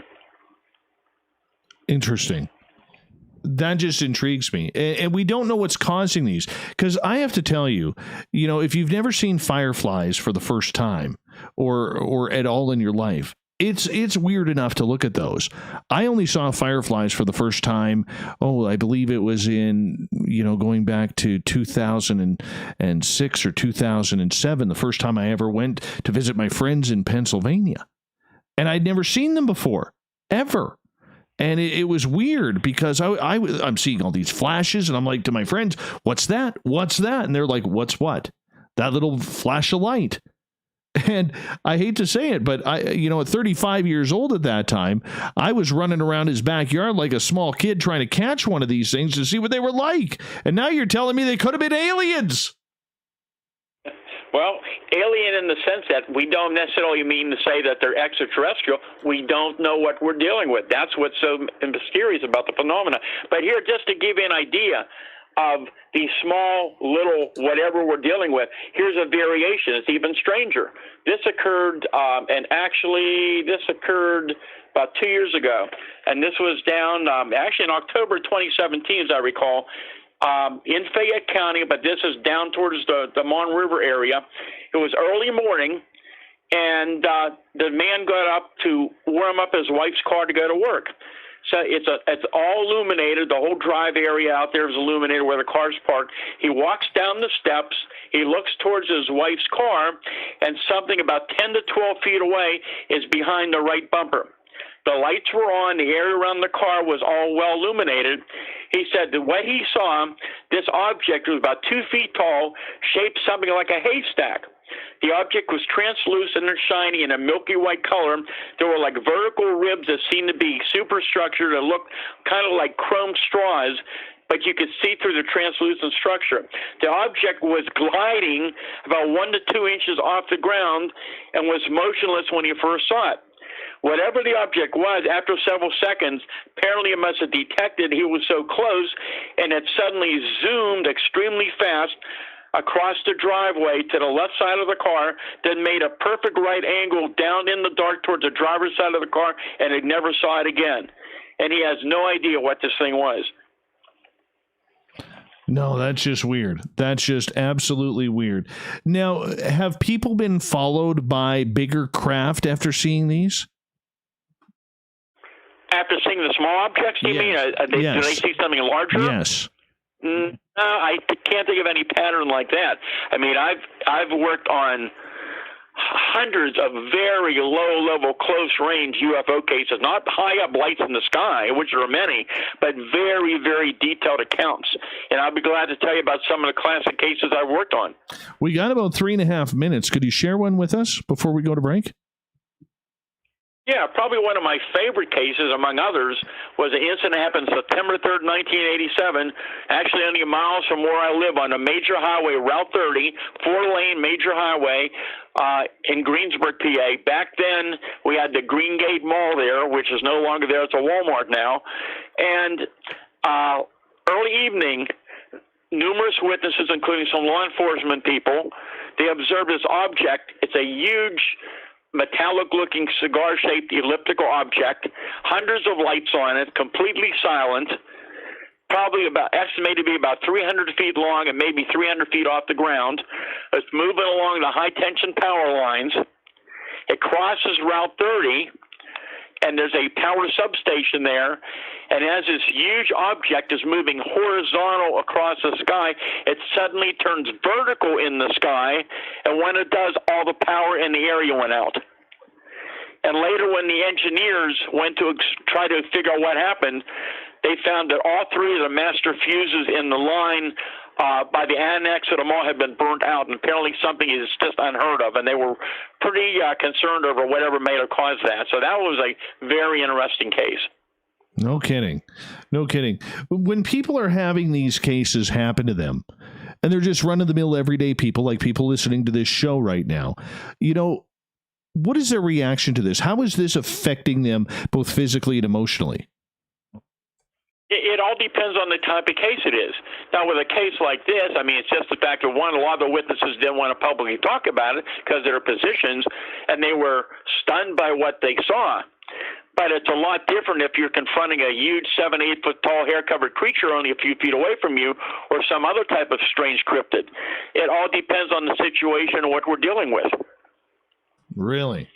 Okay. So if we're dealing with a Bigfoot, is it more emotional than it is, say, an alien or a Black Panther? Once again, you know, each case is different. Everybody has their own personality, and people react differently. Some people with Bigfoot, after they saw it, I mean, their lives were changed that it was hard for them to deal with, but in some cases, some people just became obsessed with it, and they wanted to go out in the woods and try to find one again to prove it to people that they saw what they saw. So each case is different. All right, but the chase is still the same, though, for you. Chase is still the same. We're just out there gathering the reports and interviewing the people and trying to see where the evidence leads us to. So when you get the evidence, what do you we got about 40 seconds here. What are you looking for? Are you looking for scat? Are you looking for hair? If it's alien, what are you looking for? Well, over the years, we've looked for everything. And over the years, and especially back in the 70s, we had some interesting hair samples. And, you know, unfortunately, back in those days, we didn't have DNA testing, so you were limited. But I'll be glad to share some of those stories with you as well when we come back. Oh, yeah. We got way too much to touch on because every time we get into a subject, it takes us down more avenues, and we haven't even touched what we talked about earlier. Man, we got a lot to do tonight. Stan Gordon is our guest tonight. We have him for another hour on Spaced Out Radio. It's an absolute pleasure to have this living legend in the cryptid community come and join us to break down his research for the first time on the mighty SOR. Stan's website is stangordon.info. We still haven't even touched on Black Panthers, Thunderbirds, cattle mutilations, skinny humanoids. I just want to be skinny one day. That's too much work. More Spaced Out Radio coming up with Stan Gordon right after this. Wow, man. Wow. Like we're sitting, we topped out at 154 people in our chat room, and we're sitting at 152 right now for viewers. That's wonderful. Thank you for that. New record. Stan Gordon owns the new record, people. He owns the new record. Oh, yeah. It's kind of exciting because watching my regulars in here, they get all excited over this, and good for them, too, because, without them, we're nothing. You know what I'm saying? Oh, sure, yeah. Now, I can tell you, very rarely over the years we had something you could consider cattle mutilations. It's hardly even talked about in this part of the country. We have very, very few cases like that. Yeah, I know. Did you ever deal with Butch Witkowski on the human mutilation cases? I know Butch. I mean, we've met a few times. We've talked. I'm aware of some of the things he's worked on. But I've not come across a case like that myself that I've worked on. Good for you. I wouldn't want to. I wouldn't want to at all. No way. No bloody way. That's just way too scary for me. Way too scary. Yeah. Yeah, I'll stick with Bigfoot and Dogman. That's good enough for me. Here you go. Yeah, a lot of interesting things have happened. The Mystery Men reports we had during the time period. I mean, all kind. Well, we haven't even got into anything yet, believe it or not. We haven't even touched on it. I got to ask you this, because this one may be a little bit off topic, and I don't want to bring this one up during the show, depending on your answer. Have you ever, in all of your, the cases that you had, have you ever dealt with time travelers? I've only heard secondhand accounts. I have not personally, no. What do you think of that, just on a personal level? Well, all this phenomenon we're dealing with, I mean, we don't know what we're dealing with. Are they time travelers? Are they from another reality, another dimension? I keep an open mind. We just don't know. That's one thing I'm waiting for. That whole time travel thing. That one just makes me buzz. It's very interesting. That's sure. Oh, absolutely.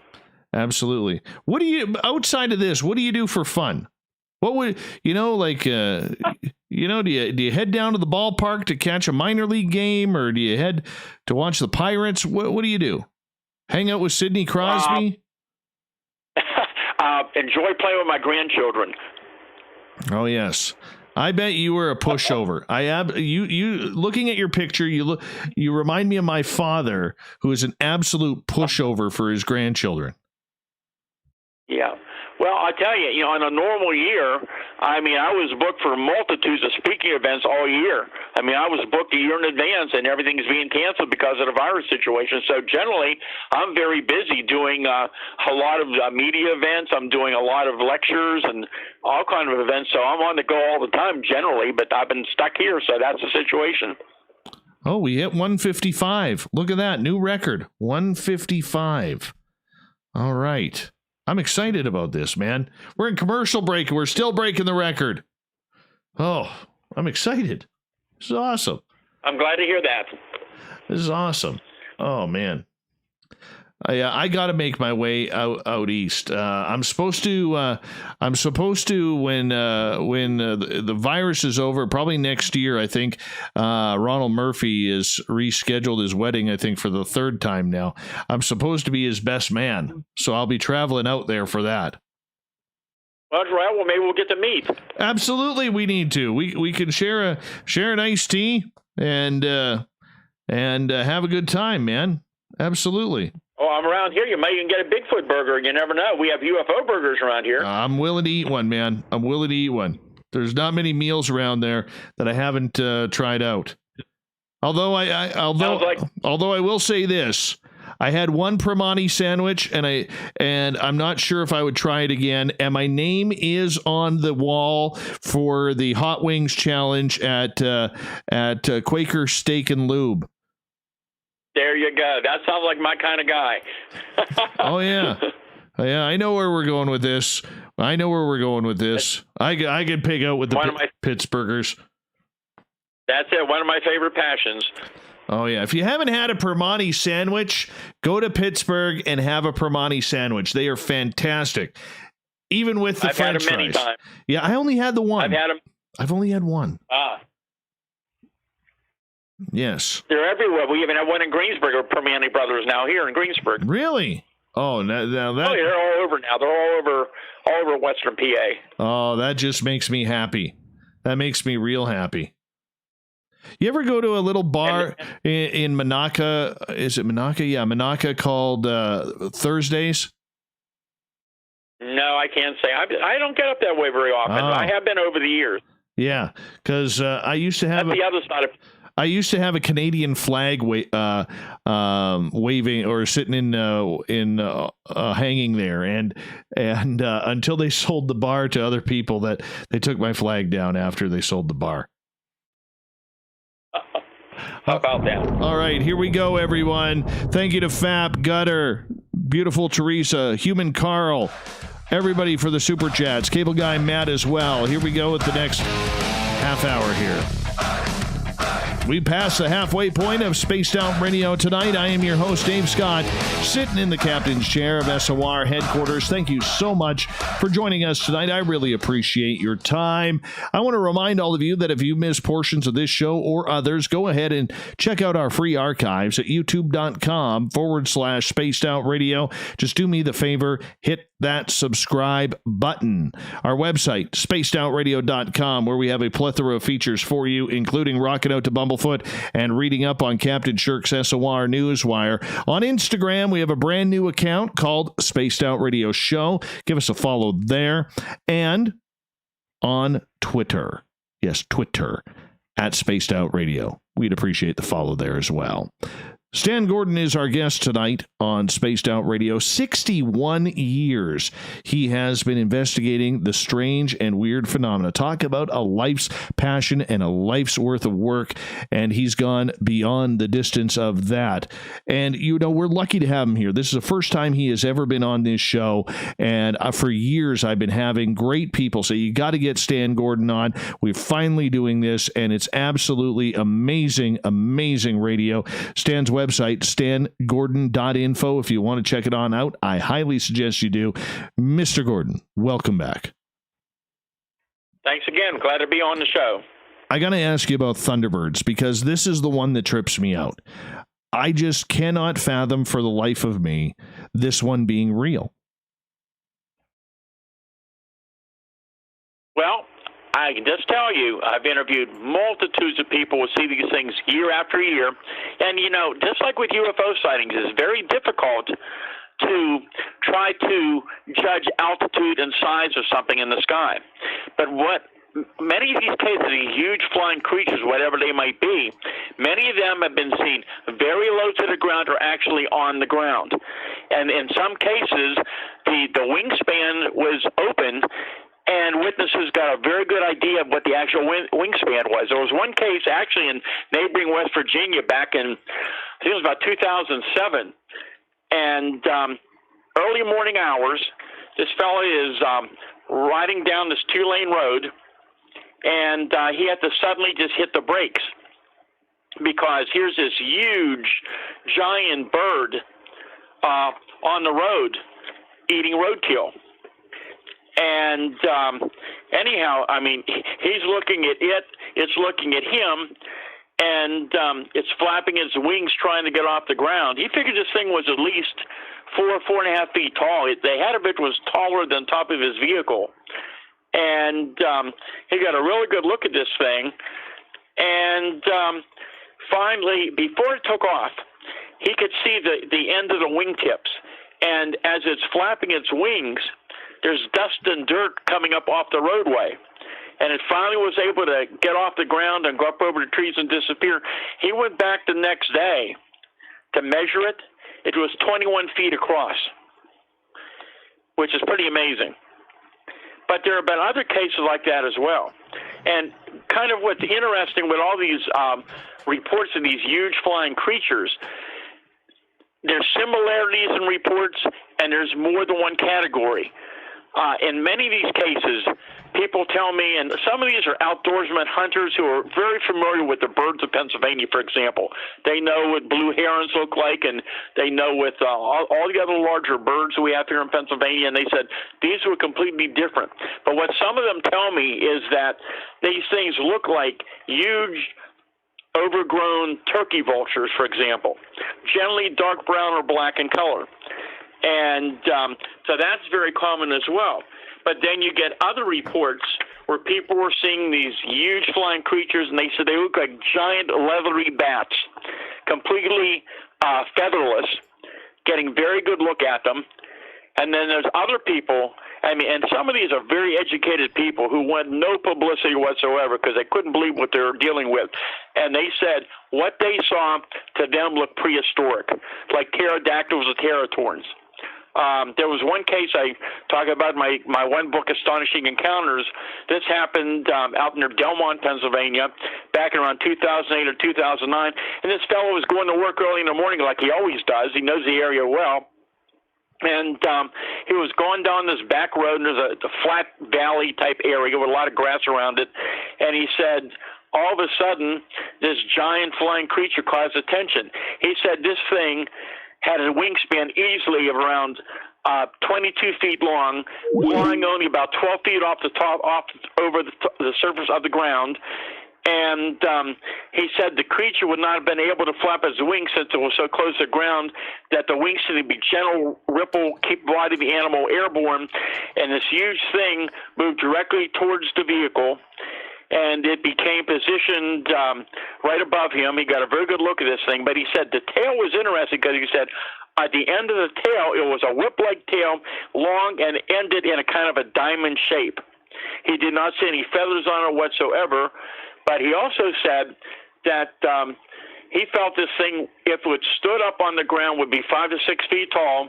He said it had a fin or rudder located on the back of the creature's head, and the fin was connected with the neck, shoulder, and part of the back area.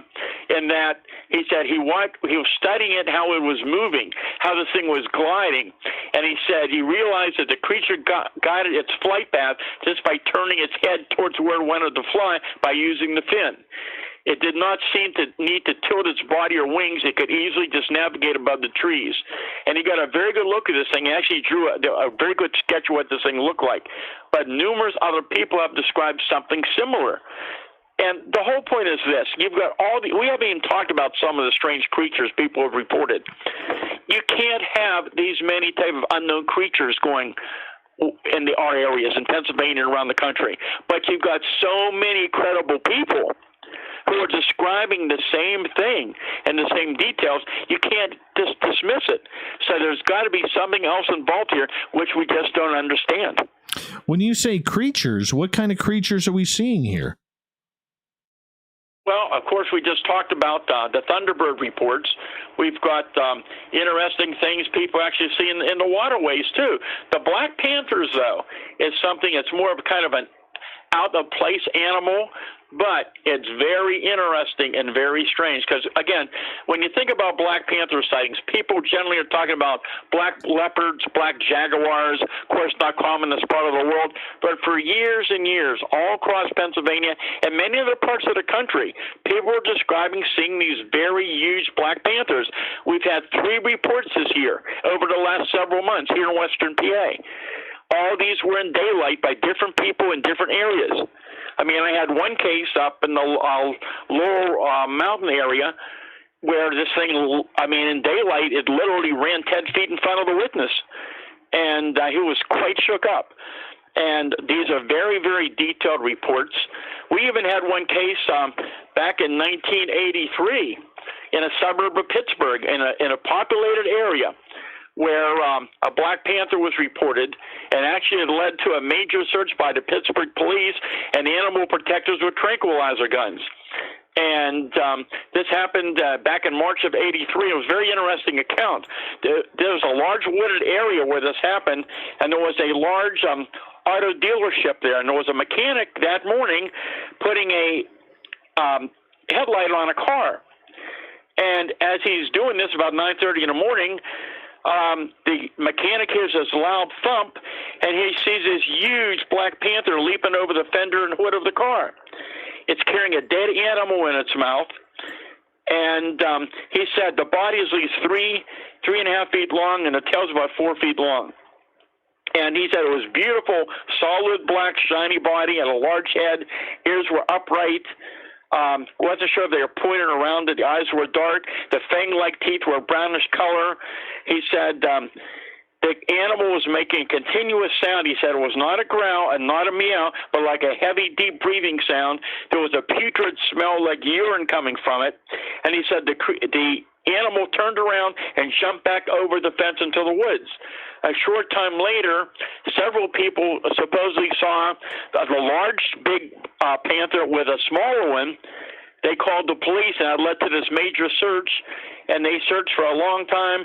Nothing was missing from any zoos. There's very few of these things in captivity, and they had no idea what this thing was or where it went to, which is very typical of the many reports we hear. Of all these reports over the years, they never find any escapees, and there's some very strange elements to the Black Panthers with Bigfoot that a lot of people don't know about. One of these things that I found years ago, and I'll give you an example. Back in summer of 1979 through 1981 to 1982, this is on the border of Armstrong and Westmoreland County here in southwest Pennsylvania, and this series of events actually was making the local news, newspaper and television. There were multiple people in this area, and it all began, as I recall, from an object falling from the sky one afternoon into the woods, and soon after, people in the air began to hear screams and cries. They began to see Bigfoot sightings in the area. There were footprints being found, UFO sightings going on, and Black Panther reports in the same area. So sometimes when you have an outbreak of a Bigfoot in a certain area, where there's more than one sighting, it's going on for a period of time. A lot of the Bigfoot reports are random. They're just happen on occasion. It's a one-time incident. But sometimes this phenomena seems to focus on a particular area. And that's what was going on with all these reports. And so in some cases, when you have Bigfoot sightings, you also have Black Panther sightings going on. And actually, there's some very strange elements to the Black Panther sighting, similar to some of the things we've uncovered with Bigfoot. And I'll give you an example. This was a very intriguing case that happened back a number of years ago, back in 1983, early morning hours, not far from the Chestnut Ridge, outside of Uniontown again. And this fellow was just coming home about 1 o'clock in the morning. His car was overheating, so he goes into his garage to get some antifreeze. He opens up the hood of the vehicle, and he hears this growl. And he turns around, and he sees about 20 feet away this large black, like a tomcat, like a big house cat. He didn't pay too much attention to it. And he says he turned around, went back to putting the antifreeze in the car, and he said a few seconds later, he hears a second growl, but this time the sound is much deeper and much louder. And he turns around, and he can't believe what he's seeing. Now this huge house cat has grown about twice its size, almost another foot. And he says he reacted by throwing the empty antifreeze jug at the animal, which he hit. And he said that large cat growled fiercely at him as though it was going to attack. The animal took 2 or 3 steps backwards and growled again as it moved up the illuminated road. He said he ran into his home and grabbed his pistol, and he took one shot at that big black feeling, which now looked like a Black Panther like he would see in a zoo. And he said this thing was covered with dark hair and had luminous, glowing yellow eyes. And he said it turned back, looked at him. He said it was now a beast. The tail at least was 3 feet long, and I believe the body was about 2 or 3 feet long as well. And he said the guy took one shot at it. He said, and the creature suddenly vanished and disappeared right in front of him and was gone. So that's some of the things that we're hearing about that a lot of people don't know about. How does it just magically shapeshift into a bigger cat? And, again, very, very good question. And if you talk to other researchers around the country, you talk to Nick Redfern, you talk to other researchers, they all have similar cases. There's a lot of things like this that, once again, seems to be somehow energy connected. None of us have the answers, but so many strange reports continue to come in, you can't just dismiss all these cases. I heard around the Chestnut Ridge in talking with Ronald Murphy, the crypto guru, that there's been sightings of everything from trolls to gnomes to gargoyle-type creatures seen there. Have you dealt with those cases as well? Yeah, definitely. I dealt with some of those type of cases and many others, and all kind of phenomena on the ridge. I started finding out about the ridge back in the 1960s, and then I started interviewing people, and that's when I began to bring this information out because it was so strange and unusual. And since that time, I've investigated multitudes of people. Every year, including this year, we get reports along the ridge. So the Chestnut Ridge is a mountain range that extends about 100 miles long. It goes through Westmoreland, Fayette, and Indiana County in southwest Pennsylvania, extends down towards Morgantown, West Virginia, down towards Preston County, West Virginia. The areas, especially here in Westmoreland and Fayette, are very active year after year. And I spent many days and nights in those areas staking it out and searching for evidence, and found evidence, but never saw anything, as I said. But I believe I was pretty close in a few instances. But oh my gosh, there's so many Bigfoot cases up there, and panther sightings, all kind of creature sightings, UFOs and many UFOs. Ron has many reports of hauntings up in that area, all unusual physical phenomena. I mean, it's just really, really weird things all along the ridge, and it's not one particular location. It's just scattered throughout many areas, especially in Derry Township, which is out there in the area where Ron lives. And he's heard many, many stories, and many other researchers have, and people all around the area know about it. And so it's just a fascinating area. For whatever reason why it happens, we don't have the answers. When you look at the prints of a black panther, are they identical to what we would see from a cougar or a tiger or something along those lines? Well, they're pretty large in size, and it's hard to tell. I mean, some of the cases, there's not always tracks. In some cases, there have been. And, again, even when you talk about the mountain lions, well, I've investigated multitudes of mountain lions, panthers, cougar, the same animal. And those animals, of course, we all know exist. But here in Pennsylvania, historically, they've been thought to have left the state going back. They talk about maybe the 1890s, somewhere around there, which they believe is when the last of them were around. The problem is people see them year after year. And in recent years, there's very good videos of them. There were some very good plaster castings, the one which I made myself when the police up in Armstrong County back a number of years ago called my team up to investigate a series of mountain lion sightings up there, which they'd had many up in that area as well. And they're fascinating, and I agree with the Game Commission. Some of these are misidentifications. Back years ago, some of these people had these animals as exotic pets that they released into the woods. So there was explanation, but over the years, I've talked to people who've seen more than one adult cat seen together. I've had people tell me they've seen adult cats and cubs being seen.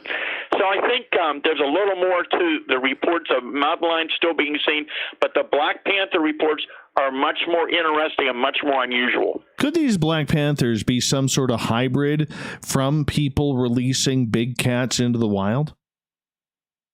Well, once again, some of these might well be, but there's that strange element again when you have that similarity of the Bigfoot and the Black Panthers and around the country. Something, again, a lot of people don't know of. In some cases, there have been reports of more than one cryptid seen together. So sometimes you get a report of a Bigfoot and maybe a Black Panther seen around the same area at the same time or together. It's just very, very unusual what these reports are. And again, there's other cases. I remember one guy telling me about seeing a Bigfoot with another creature next to him with glowing eyes along a highway years ago. And once again, why would people make up these stories? What do they have to gain? Most of these are people who have no interest in the subject. They're just people from different walks of life who happen to be in the right place at the right time.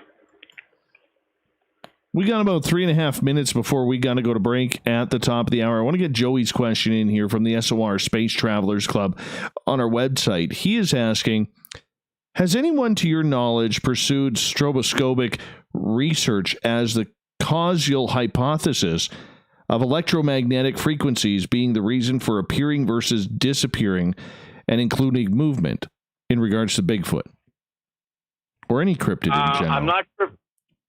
Okay, I can just tell you there are many cases, very interestingly, with Bigfoot and UFOs, and this is something again that very few people know about or talk about.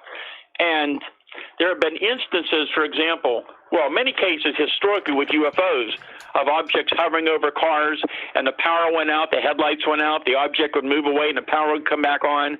You have many cases like that. In more recent years, you don't hear about what I call some of those classic cases, but we do have them.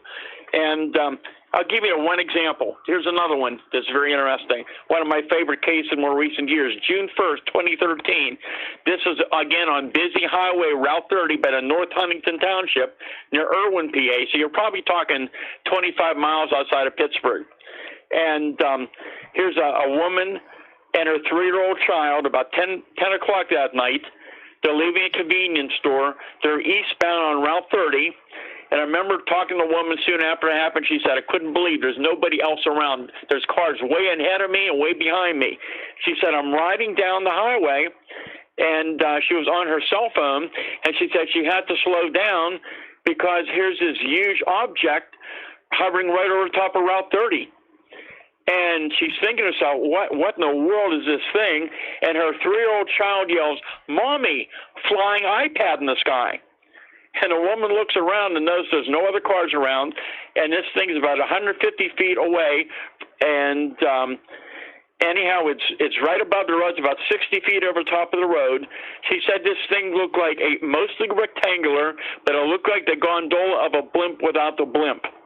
And she said this thing would appear to extend over the east and westbound lanes of the highway, about 55 feet long, about 35 to 40 feet high. And it was two-tiered. The top section was about 5 sets of green lights. There were 3 individual rectangular lights in each set. The 5 sets of lights were all evenly spaced, and the lights were all steady with non-blinking. And the green color was brighter than the green of a traffic light. The bottom section that was smaller contained within it 2 long, solid red lights that were placed side by side. The lights were steady and never blinked.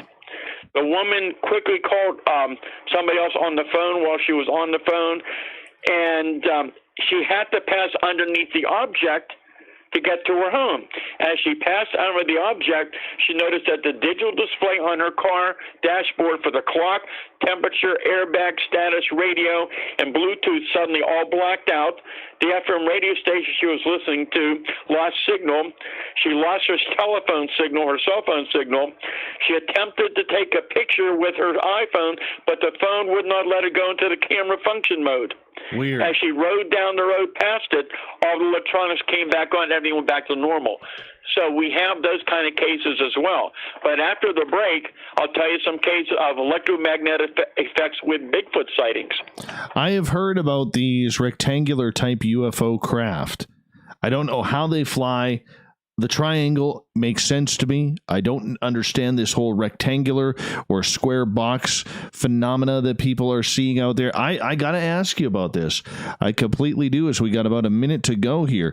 Do you believe these weird shapes have the technical capability of being able to fly? We've got numerous reports, even in daylight, these things hovering right over top of trees. Many reports of big rectangular objects. In more recent years, we're getting more reports of these big, solid, rectangular, box-shaped objects. Oh, so weird. So weird. Hey, we need a favor because our favorite word around here is plethora. And my audience in all the chat rooms use it for a beverage word. Would you give them a plethora for us, if you don't mind, Stan? You know what? You cut out a little bit. Can you repeat that again? I missed some of what you said. I'm sorry. That's all right. That's all right. The audience wants to hear you use the word plethora because that is our word of the night. And we love that word. And we every time I use the word plethora, they decide that they want to have a cheers to the show. So they're waiting for you to say plethora. Well, if if you want to see something mysterious, there's a plethora of information going on in cases here in Pennsylvania. There we go. We have Stan Gordon for another 30 minutes here on Spaced Out Radio. StanGordon.info is the website. We'll be back. And then we got the Newswire. I think we're hooking up with Vancouver tonight and Drex, and we move on from there. We got a busy third hour coming up on the mighty SOR. Oh, they're happy now. You made them drink. There you go. You made them happy. There you go. Look at that. Anything for the audience, man. Anything for the audience. We love it. Okay. If you get a chance, if it's possible, my 3 books are available on Amazon.com and Barnes & Noble, and a lot of these cases are in great detail in the books, and many, many other cases we're not going to be talking about. All right. I got that. I'm just going to run my dogs outside. You relax for a couple minutes. I'll be right back, okay? Sure thing. Thank you. Fill out a Sightlines report on the Spaced Out Radio website, and let's figure out what's going on together.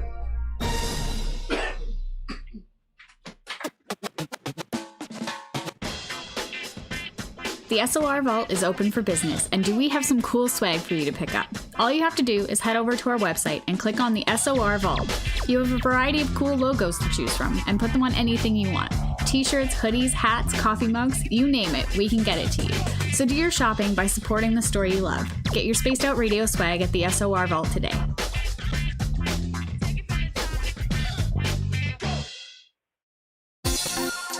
For the price of 1 cup of coffee a month, you can become an SOR Space Traveler. The Space Travelers Club is a place where you can interact with other listeners, either live during the show or on our great forum. We want your stories, pictures, comments, and ideas. You'll get live video streams, exclusive content, and be a part of our newsletter. Stay in touch with everything SOR. The Space Travelers Club is just $5 a month at spacedoutradio.com. The party is always on at the Moose Vancouver. The Moose Vancouver is where you want to be when visiting Canada's West Coast. Open until 2 a.m. nightly, the Moose cranks up the rock while serving some of the best rated food in the city. The menu starts at $6.95. Why party anywhere else in Vancouver when the Moose is right there? Get your horns up and rock with the Moose, the official party bar of Spaced Out Radio. We're adding to the entertainment online for Spaced Out Radio. I'm Amber Beckrud, and I want to invite you to subscribe to our YouTube channel and check out Cryptid Tales, where I will take you on a journey into some of the strangest legends and lore from around the world, relaying the stories to you of the strange creatures and experiences that people have had throughout time. You can find Cryptid Tales at youtube.com/Spaced Out Radio, and while you're there, don't forget to check out our free archives and leave a comment. See you there. We are scouring the world for the most intriguing stories of your day. Take the time to read up on the SOR Newswire, where our team, led by Captain Shirk, will deliver to you some of the best paranormal and supernatural news, along with some stories that will blow your mind from the weird to the wacky. It's the news outside the news that piques interest, and that's what we're looking to deliver to you. The SOR Newswire, only at spacedoutradio.com. Looking for creative ways to get your company out in the public? How about advertising on Spaced Out Radio? Our sales department is waiting to hear from you, and we can work around any budget. From commercial spots to banners to special promotions, there are many opportunities to get your name and product out to our SOR listeners. For a price guide and more information, please contact us at sales@spacedoutradio.com. Hi there, this is the paranormal lawyer Michael W. Hall. I'd like to invite you to listen in each Sunday night where we're going to open up your eyes to everything strange and paranormal. I will be hosting some great guests with topics that affect us all, such as UFOs, ghosts, and everything paranormal. Let's learn together on Spaced Out Radio Sunday with myself, Michael W. Hall, the paranormal lawyer at spacedoutradio.com. All right, I am back. We've got 2 minutes here, 2.5 minutes, Stan. Appreciate that. No problem at all. Yeah, we can, we've had a lot of cigar-shaped objects in recent years, rectangular objects, triangular objects, all kind of reports like that. If you want to get into a little bit about some of the interesting things I began to find years ago with people, some people who have, just in the right place at the right time, but other people that have had long lifetime experiences with encounters with various type of phenomena throughout their lives. Yeah, absolutely. We'll try and jam it in here as much as we can. Holy cow. I need at least 14 shows in a row to pick your brain, man. And we haven't even talked about the tall, skinny, bony-looking creatures have been seen. That's very interesting.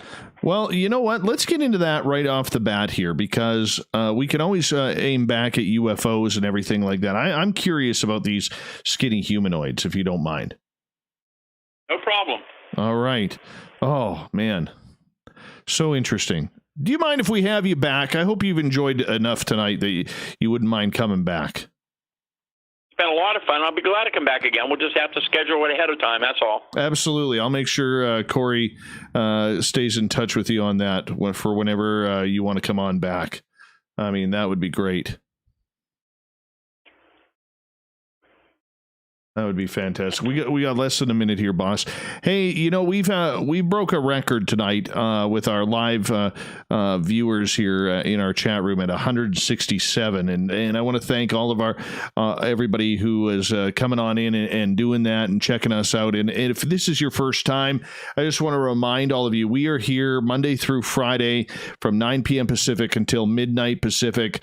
And if you're new and you're liking what you're hearing, give us a thumbs up and hit that subscribe button if you don't mind. Come into the chat room and say hello. We'd love to be able to say hello to you as well, and let us know if this is your first time here, and if maybe you listen on in but you're just not used to or not wanting to hop in the chat, come on in and say hello anyways, because we'd all love to say hi to you. Thank you to everybody who has donated to the super chat tonight. Really appreciate that. And here we go with the third hour of Spaced Out Radio. Music's on. Would you like to connect with us? Head to spacedoutradio.com for all your latest show info. Now, back to Dave Scott and SOR. Here we go with the jam-packed third and final hour of Spaced Out Radio tonight. I am your host, Dave Scott. Thank you so much for tuning us in tonight. We really do appreciate it. We welcome back everyone listening in on our terrestrial affiliates across North America and on the digital side on TalkStream Live and Revolution Radio. Remember, you can check out all of our archives for free at youtube.com/Spaced Out Radio. The only thing I ask for in return, hit that subscribe button. The Desert Clam has set the password for tonight in the SOR Space Travelers Club. Hump and Scrump. Hump and Scrump is your password. Use it wisely, Space Travelers, as the Clam sets the password each and every night right here on Spaced Out Radio. Our website is spacedoutradio.com, where we have a plethora of features for you, including rocking out to Bumblefoot and reading up on Captain Shirk's SOR Newswire. There's a plethora of features more, along with following us on Instagram at Spaced Out Radio Show and my personal handle at Dave Scott SOR. Now, for the final time tonight, we introduce Stan Gordon. 61 years, everyone, he has been investigating the cryptid world, everything from Bigfoot to UFOs and every ghost, ghoul, and goblin in between. You can find his books on Amazon. He's got 3 of them. This would be a great collection to your library, so make sure you check those on out. His website, stangordon.info. Mr. Gordon, welcome back to the show. Thanks, Dave, for having me back. Okay, you've been teasing me throughout the commercial breaks about these skinny humanoids that are being seen.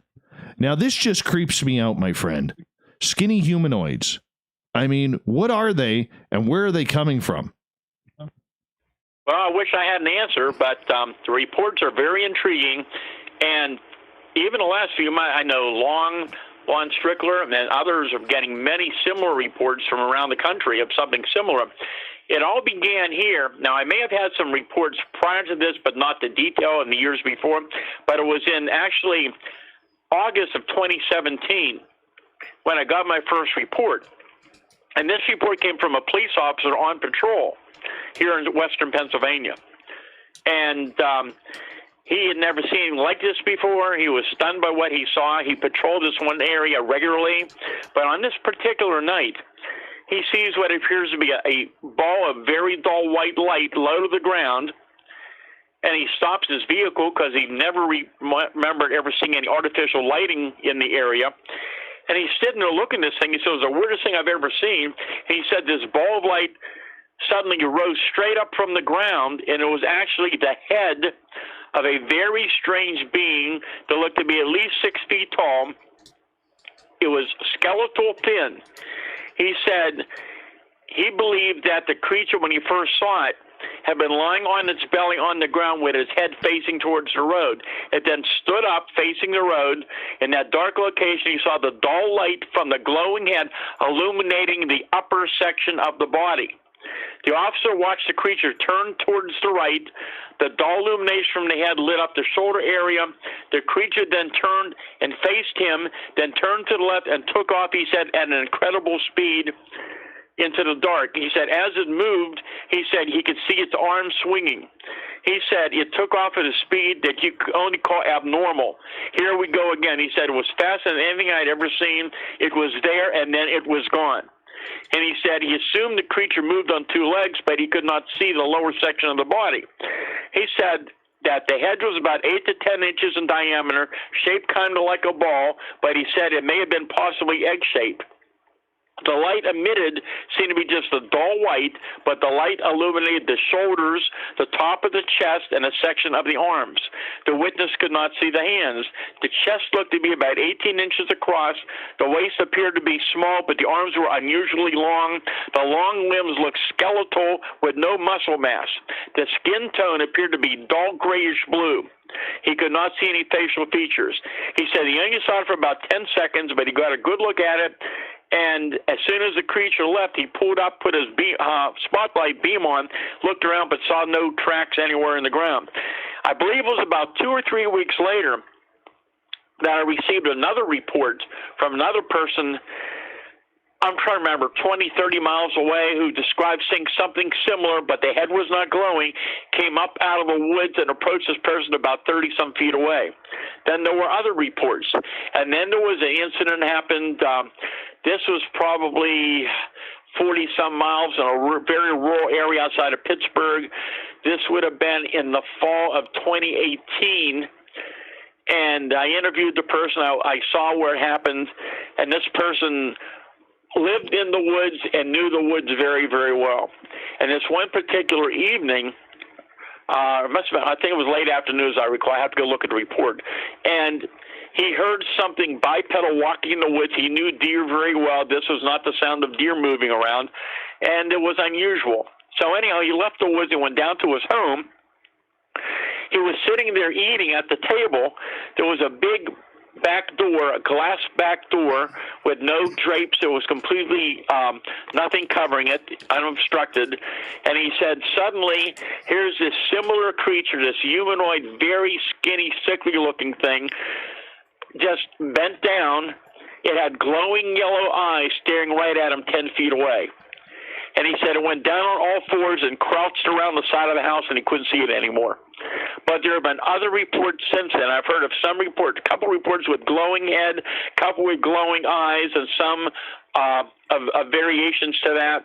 But I know Lon has had reports, and others have had similar reports as well. And there seem to be many cases like this going on around the country. This almost sounds like, do you remember in Close Encounters of the Third Kind, that first alien that walks out with the long, strangly arms and legs? That's almost like what you're describing there. Yeah, it's very, very interesting. We don't know what we're dealing with here. I mean, there's so many strange entity reports coming in. I mean, like I said, we don't even have time to begin to talk about all the things been going on, even in recent weeks. And I'm just trying to go through my file here really quick for you. And there was one incident that happened up in a rural area here, just May 27th, early morning. Person was out early in the morning. It was a dark area, looked across the road, and through this big field, there was a bunch of deer. Something suddenly frightened the deer, and they all left the field, and this person see this very tall, dark, humanoid creature, estimated to be at least 6 feet tall at that distance. But what was so unusual, they could see the arms swinging, but it appeared to be, rather than running, it appeared to be gliding through the field, which I've had other reports. I'm not saying it's a Bigfoot. We don't know what it was. And the person said this thing could not have been a human. It moved so fast. They estimated this thing moved 75 yards and was out of sight in 10 seconds, much faster than a human could possibly move. No way. And just strange things going on out there. I've had numerous cases of various type of entities over the years that glide or float right above the roadway. And back over into Derry Township. And this was, trying to think, this would have been, I believe, in August, I think, of 2018, in the Derry area. So you're looking at the base of the Chestnut Ridge. And it was a rainy night, and this fellow was riding down the road, and about 75 feet in front of him, he said, this thing is suddenly there. And he said, I could see the whole shape of this thing. He said, it's at least 6.5 feet tall, very, very broad-shouldered, kind of stooped over. And he said, the strange thing was, he said, I could see the shape. It was not solid. It was like all made of mist or fog. And he said, I could see this thing floating across the road, floating to the field, and just disappeared. And then it was about 2 weeks later that we got another report. Beautiful morning. Here's a person, knows the area well, loves the woods, knows bear very well. They're all up through that area of the ridge. And it's a beautiful morning. She's taking a walk, and as she's walking along the tree line, she hears a series of loud knocks on trees, and she says she had an uneasy feeling. She didn't know what that was, and she looked into the woods, moved in the woods a little bit, and there's a dark tree trunk there, and she sees a black shadow. And she looks a little closer, and she said she got within 20 feet of this tree. And she said there was this large, dark, humanoid creature hugging the tree as though trying to camouflage itself from her. She said this thing's at least 7 foot tall, covered with black hair, looked to be about 3 inches in length. The creature seemed to be tall and thin. She couldn't see the shoulders or lower extremities because of the way it was positioned against the tree. She said the face looked pale, and she said the nose wasn't prominent, it seemed to be pushed in. There was no muzzle like a bear. And she said the eyes are what really caught her attention, because the eyes were very large, larger than a human and more rounded, and the eyes were very dark or black in color. And she said the eyes were shifting its eyes around nervously, moving them back and forth. And when the eyes were shifted in a corner, she could see white around them. She said they were very strange-looking eyes. The creature had both of its very long arms wrapped around the trunk of the tree. The hair on the arms was black and wiry. The cheek against the tree was looking in her direction. It gave her the impression it was trying to hide from her. And she said she tried to get her she ran off from it, went about 10 feet away, tried to get her composure back. She loaded up her camera to run up to try to get a picture. She runs back. It's not there. She said, I never heard it coming. I never saw it going. And she has no idea what happened to it. So here you go again. Do you think, I mean, looking at it from a Bigfoot standpoint, it almost sounds like it's a Bigfoot with mange. And we've had some cases like that where we've had reports where some people describe these things sickly, odor, and patches of hair missing on the body. They're very rare, but we've had those kind of reports. We've had reports of creatures from 6 to well over 9 feet tall, and we've had reports of some 4 to 5 feet tall. What about these bipedal canines that seem to be roaming around a lot of the areas of Pennsylvania? Have you looked into these as well? Yeah, and from what you hear from some of the research, a lot of people seem to think this is a new phenomena. I'm not so sure. In my Solid Invasion book, which goes back and covers that massive 1973 UFO Bigfoot wave we talked about earlier, it was a very strange time. A lot of the Bigfoot reports were your so-called typical Bigfoot descriptions, but there were some creatures that were taller and thinner, some were shorter and more muscular, but there were also some cases where these creatures were seen extremely close range. When I'm talking about close range, I'm talking within feet. And some of the witnesses described the face as looking almost like a wolf face or more of a dog face with fang-like teeth, sometimes luminous eyes, and they got very, very good look at these things. So these things may have been around for quite a while. And once again, it's just, we don't know what we're dealing with. There's so much data out there. There's so many reports, but it's so strange and unusual. But you keep hearing these cases year after year from widespread areas from different people, and you just can't dismiss it all. How about cat people? Have you had any response to or sightings or adventures with cat people? I have not that I can think of. I've heard some stories over the years, but nothing I've dealt with. Oh, I guess that's next on the list. I mean, not like you don't have enough on your plate already. That's it. Well, one thing I found many, many years ago with all these kind of reports, especially with Bigfoot, a lot of these are just being at the right place at the right time where anybody can see it. But many, many years ago, I began to try to study some of the background of people, and it was very limited because, one, I was running 2 volunteer groups, I had a full-time job, I had a family, and I had no funding. And, you know, you could spend days and days just on one case investigation, and there were hundreds of reports coming in all the time, year after year. But I began to try to check in the backgrounds of people. And so, there's some people today, one in particular, I've been in touch with this person for probably going on 45, 50 years. And her case was interesting because she was a young little girl that was missing, had missing time. There was a big search for her. They found her later on in the middle of a field that they had searched thoroughly, and she had no idea what was going on. Well, since that time, she began to have paranormal experiences. Later, she had encounters with Bigfoot, other creatures, UFOs. Her husband, then later her children had experiences, and then her grandchildren. And I found this in many cases that sometimes there is a certain event that happens with these people, and after that, they begin to experience other type of phenomena as well throughout their life. Very interesting.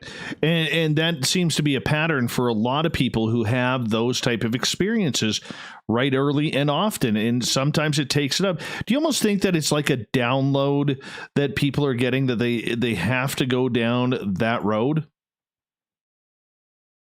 Well, again, there's so many intriguing aspects of this. One thing is, it may well be that certain people have certain abilities that they're able to perceive the phenomena that other people can't, or the phenomena might be attracted to them. There were instances many, many years ago. There was one, for example, where there was a number of people in a group. Only, I think it was a couple people within the group could see the large object they were reporting hovering over top of them. The other people couldn't see it. So it may well be there are certain things we just still don't understand. And once again, there's an energy connection to the phenomena. We started talking a little bit ago about some of the electromagnetic effects with UFOs, but there are instances, for example, where a Bigfoot steps out in front of a car. And the car has a electromagnetic effect that the car loses power. And when the creature walks out, the power comes back on.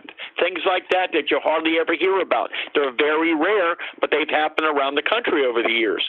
And there's something going on here just far beyond our understanding. No kidding. No kidding. Stan Gordon is our guest tonight on Spaced Out Radio. Nikki is asking if you've ever been keeping an update on all of the reports in her state of Washington. I'm familiar with some of the cases. I was in touch with people years and years ago, back in the 70s, from around Oregon, Washington State, California, when there was a lot of this activity going on. And there were cases similar to what we talked about a little bit tonight, but you didn't hear much about it. There were some books written back in those days, and there's been many recent books out there where others are now talking about some of the phenomena that I'm talking about today. So it's something that's known, but it's not known to many, many people in the public and many people in the Bigfoot, the UFO field. Some people know about it. Some people don't want to discuss it. Do you believe, and this is a little bit off topic from what we've talked about tonight, that Sasquatch is a kidnapper of people? I can just tell you this. Of the hundreds of Bigfoot cases I've worked on, I have not had any cases like that. The only way we say that they are somewhat aggressive is that there have been instances where these things have thrown large tree branches and very large-sized rocks, like small boulders, in the direction of people as though to scare them out of their territory. But for them to go after people and physically hurt them, I can't think of any case that I can document where I've worked on personally where this has happened. Yeah, because I know there's a lot of people out there who, and we talked about it with Nate Rudd last night, who's out of Washington State, and he is a Sasquatch researcher out there between Washington and Idaho, and he was saying that a lot of the First Nations around there believe there is something like that going on, and it's just weird to think that, you know, we think, especially on the West Coast, that this creature could be kind of docile comparatively to, say, those that run around the Texas or the swamplands areas of New Orleans on east. But I mean, to think that it could be actually kidnapping people or children or women, that opens up a whole different ballgame. Yeah, and of course I've heard some of those stories, but here in Pennsylvania, it just doesn't seem to be the pattern. One thing I did notice years ago, in some cases, which again is very rare, but there's some interesting cases where somebody has had a close Bigfoot encounter, and the person's left that particular location, and a short time later, we're talking maybe with an hour or so miles away, the same creature or similar one showed up on the other property and appeared to follow these people. Oh, wow. Wow. With 3 minutes to go here tonight, Stan, we have literally really pushed the gamut here on anything. You know, before you decide to call it quits on this research, what do you want to see? What do you want to experience? Well, you know, after all these years of pursuing the phenomena, it would be really amazing if at least one of these phenomena could be confirmed or verified, or at least some of the data that we've looked at for so many years that other people will confirm and verify. So it'd be nice to have some evidence, but from what I'm seeing more and more, I think we're dealing with something, as I mentioned before, that's so beyond our present understanding. I don't think anybody, including our government, understands it right now. Everybody knows there's something going on. You're hearing more and more news now about the sightings from pilots, and of course that's been going on for years and years. And I think the concentration should be on the fact that you don't have just sightings going on with military pilots, but you have so many sightings going on year after year, even in daylight, over populated areas, over major cities, on major highways, and this is something people aren't looking into. No. If people want to have a sighting, what's your recommendation for that? Or even if yourself, like, what are you trying to do to have that experience? Well, you know, I've spent many days and nights out in the fields, all through the woods and mountains of Pennsylvania, and I've always been hopeful to see something, but I just have not had that experience, and so at least it keeps me open-minded and skeptical, but I know something is going on out there. Yeah, no kidding. Tell us about your books. I've written 3 books. My first book is called Really Mysterious Pennsylvania, and it has many cases where people were physically very close to UFOs and cryptids. The book is very popular, Silent Invasion, the Pennsylvania UFO Bigfoot Casebook. It gets into all the strange incidents of that major wave in 1973 and the 1974 with Bigfoot, UFOs, the paranormal, even the mystery men that showed up, very interesting.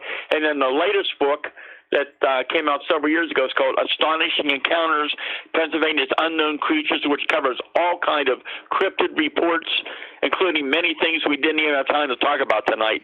And I'm actually, while I'm sitting here with the virus around our area, I'm actually working on a new book that's going to have some amazing new cryptid kind of reports in it. That is awesome. I cannot wait for that, my friend. I want to say thank you so much for coming on Spaced Out Radio for the first time. It was an absolute pleasure to finally get an opportunity to chat with you and have our audience get to hear you speak about your research as well. Absolutely phenomenal, Mr. Gordon. Thank you so much. Thank you very much, Dave. It was a pleasure being on the show. And please call me Stan. No, I'm not that good yet. I'm not that good yet. I don't have that legend status like you do. So I can't. It's one of those rules I have. I know, silly rule. You're probably eye rolling right now, but that's okay. I'll take that eye roll. Stan Gordon, everybody. His website, stangordon.info, if you want to check it on out. His books are on Amazon. Coming up next, we're going to connect with Drex, talk a little UFOs, and a story out of Phantoms and Monsters, along with the SOR Newswire, the thought of the day. Stay tuned.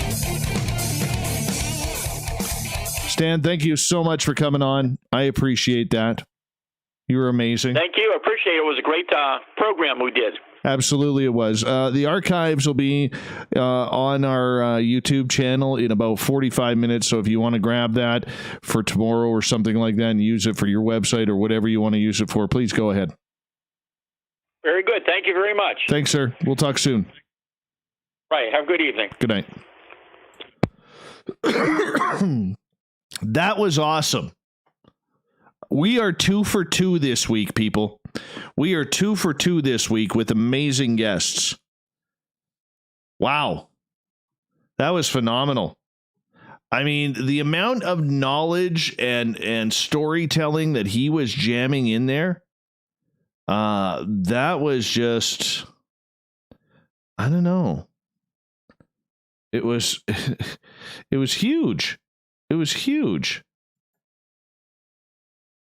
It was just amazing. Wow. Good job there, Corrence, the booking guy. Let's give a round of applause for Corrence, the booking guy, for another gem of a guest right there, everyone. Hi, Gemini Moon. How are you? Thank you for coming on into our chat room. Corrence, the booking guy, right there, everyone. And for Stan as well. We can't forget not to clap for Stan.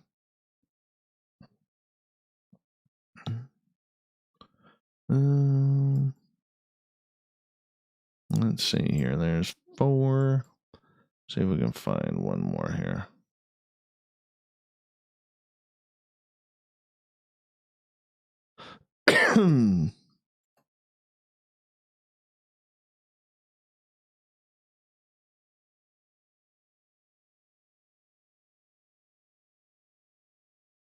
That's enough for tonight.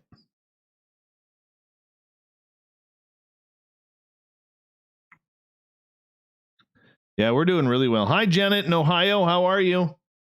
Thanks for coming in. All right. Oh, there's the old Drexter. Yo, what's happening, man? Mr. Dave Scott, how you doing tonight, my man? I'm good, brother. How are you? Not too bad, not too bad. And hello to all your YouTube friends as well. Oh, yeah. Yeah, we set a new record tonight. Really? 167. Like people listening in? That was yeah. It goes by concurrent viewers, right? So, oh, okay. Yeah, so 167. That's our new record on YouTube. That's awesome, man. Congrats. Yeah, I'm pretty happy about that. You know. All right, I got to get this loaded up because I got to figure out what the hell I put on here. And all right, yeah. How long do we got? Yeah, all right, sounds good, Dave. We've got about 2.5 minutes. Yeah, 2.5 minutes, and then we'll come to you at 36, and we'll be out by 52. Yeah, I'm good until I cut my commercials down by 1 minute. So I am I'm right. I should be even with you right now. I'm up in just under 2 minutes here. So that way we're able to be on the same page. I thought you might like that. Okay. All right. Sounds good. Drex just communicated that he wants to be out by 50. Sure. Does that work for you? Yeah, 50 works for me. Works perfect. Cool. Yeah. Okay, perfect. All right, Dave. So we'll be back in about 2 minutes here, and we'll come to you very soon. We are ready, my friend. We are ready. All right. All right, sounds good. Investment properties. When you need a real estate appraiser and advisor, there's only one industry leader that has been trusted in the Lower Mainland since 1939. We are the leaders in market intelligence, with one of the most sophisticated market databases in BC. For an unbiased independent appraisal, choose the experts at Campbell & Pound, the Lower Mainland's trusted real estate appraisers and advisors for over 75 years. Visit campbell-pound.com. Depression is the leading cause of disability for men worldwide. Many men suffer in silence. Heads Up Guys is Canada's only online resource dedicated specifically to providing men with health strategies to manage and prevent depression. Hey, it's Brad Newell here, the King of Floors. Our company proudly supports Heads Up Guys, providing men, their friends, and their family with the tools to fight depression. Please join the over 1 million people who have visited Heads Up Guys and donate now to support this important resource. headsupguys.org. Thanks to all the They got car such good donations commercials. made to the Kidney I Car forgot. I was Program, listening to the them. Kidney Foundation of Canada can help numerous people living with kidney disease across the country. Those donations are instrumental in providing them with programs and invaluable support. When you give your car to the Kidney Car Program, it will be towed for free and recycled or resold. You'll also receive a tax receipt of at least Thanks, Nikki. $300. Appreciate that. Thank you, PBR. It's called The Shift with Drex. It goes right across Canada. We do this once a week. Vancouver's only cemetery is a city landmark. All right, so we're going to come back on our end here. A place to be remembered. The compassionate and caring staff at Mountain View Cemetery continue to be available to you to assist in any way. We've rounded third. We're heading for home tonight on Spaced Out Radio. I am your host, Dave Scott, sitting in the captain's chair of SOR headquarters. Thank you so much for joining us, each and every one of you, wherever you may be, and in our chat rooms. I want to remind you that if you miss portions of this show or others, you can check out our free archives at youtube.com/spaced out radio. Just do me the favor, hit that subscribe button. Our website is spacedoutradio.com, where we have a plethora of features for you, including rocking out to Bumblefoot and reading up on Captain Shirk's SOR Newswire. We're going to connect up here with my buddy Drex in Vancouver, and we do this once a week. We talk a little bit of weird stuff. So let's bring him in. I got a bunch of weird things going on. My man. Dave Scott from Spaced Out Radio, once again live across Canada on the Chorus Radio Network. Hello, man. Welcome back to the show. I am fantastic, my friend. How are you doing? Yeah, I'm good. I'm a little freaked out by the things that we're going to talk about tonight because, I sent you a little note yesterday saying, hey, have you got a teaser for me for tomorrow night's show? And all you said was, cryptid terrorizes British Columbian family. Oh, yes. Yeah. So what happened? All right. So this happened a couple of years ago, but this report just came in to phantomsandmonsters.com just a couple of days ago. And the minute something happens in Canada, Lon Strickler, who owns this website, he immediately sends it over to me. He's like, I know you guys are going to want to run this. And I'm like, yeah, we are. Right. So here we go. So this gentleman and his wife had this farm. Now, the location in British Columbia is still a secret. They wanted to keep it kind of quiet because they kind of like their privacy. And all of a sudden, they started noticing that there was strange things happening on their properties. The mother found an old Ouija board and played with it in the house. The children were seeing weird things. The horses would be running around and freaking out. And it just started getting kind of weird. Horses bucking off the family members, even though they never really did that before.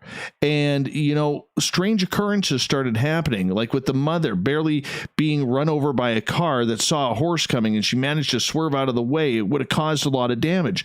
But then animals started going missing off their farm on one of the reservations. All right. And one of the hunting dogs was injured by something during a nighttime attack. And this person set out to some traps to try and figure out what kind of predator was on his property attacking his livestock, from the family pets to the horses and everything. I mean, he was staying up all hours of the night with his shotgun and rifle beside him, just waiting for something to happen. He was sleeping outside. No, don't worry about the bugs or anything. He wanted to figure it out, figuring it was foxes, coyotes, or wolves, maybe a bear or a cougar. Oh, no, that's not what we talk about here, is it? No. So after he stopped sleeping in the barn, his wife was out near the tree line playing with the injured dog as it was healing, and then out of nowhere, the dog started sniffing the air, then positioned itself between the mother and the trees and started going absolutely haywire, barking, growling. The gentleman hears the noise as well. He runs out, stops in his tracks to call his mother to grab the rifle, then whistled for the dogs. They came out with the rifle. He starts running with the gun towards the tree line to see what was going on. All the dogs started reacting and then pointed to the tree tops. And there was this 6-foot winged-like humanoid sitting in the trees. How freaky is that? Winged-like? So this had wings? Yeah, like a Mothman. Like a Mothman from West Virginia. Man. I mean, this is not cool when you start seeing Mothmen in your trees in your yard. You realize this. Look, here's the thing, Dave, is you have the luxury of doing your show from your home studio all the time. Yes. I've only been doing it since this pandemic started happening. Yes.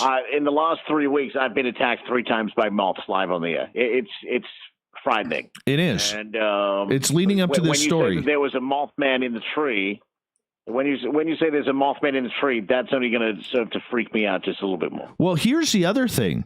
He actually raised his rifle and put a kill shot into it, right into its chest with a high-powered rifle, and instantly started running forward to it towards this creature with the dogs as the thing plummeted to the ground and was breaking branches on the way down.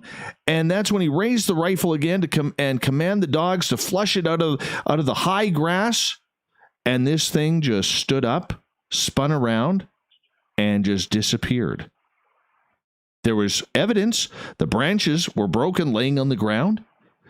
And there was obviously a landing spot from where this thing hit the ground. No body, no blood, no trail. It either disappeared or went straight back up in the trees so fast that they didn't see it. And to this day, he referred to it as an alien. Interesting. Mm-hmm. Man, that's frightening stuff. Oh, this man. happened a couple of years ago, but we're only getting this report now. Why do you think it took them so long to say something? Were they just petrified? I think a lot of people worry about the fear of being laughed at, the fear of the unknown, the fear of it coming back. That, you could somehow conjure it up, that just by thinking about it or talking about it, that it absolutely means that this thing, whatever it may be, or any type of creature, may all of a sudden show up again. And sometimes these events are so fearful that they don't want anything coming back like that. And that's what we're seeing. I'm getting attacked by a moth as we. Yeah. See, there you go. There you go. That's way too funny. Hey, listen, I've got a piece of audio here that I need to talk to you about. Sure. And you retweeted this out from your account. So Donald Trump Jr. Wrote a book. It's called Triggered.